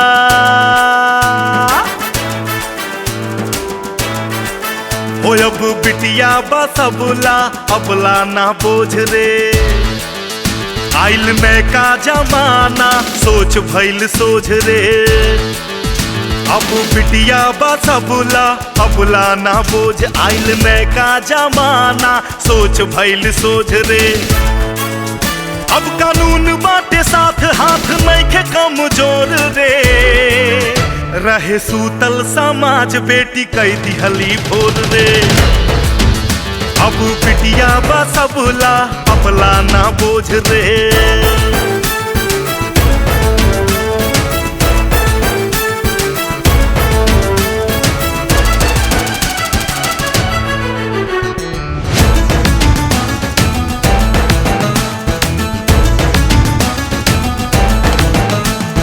मान अभिमान बा बेटी गुमान बा, जिंदगी के जंग में ही बेटवा समान बा।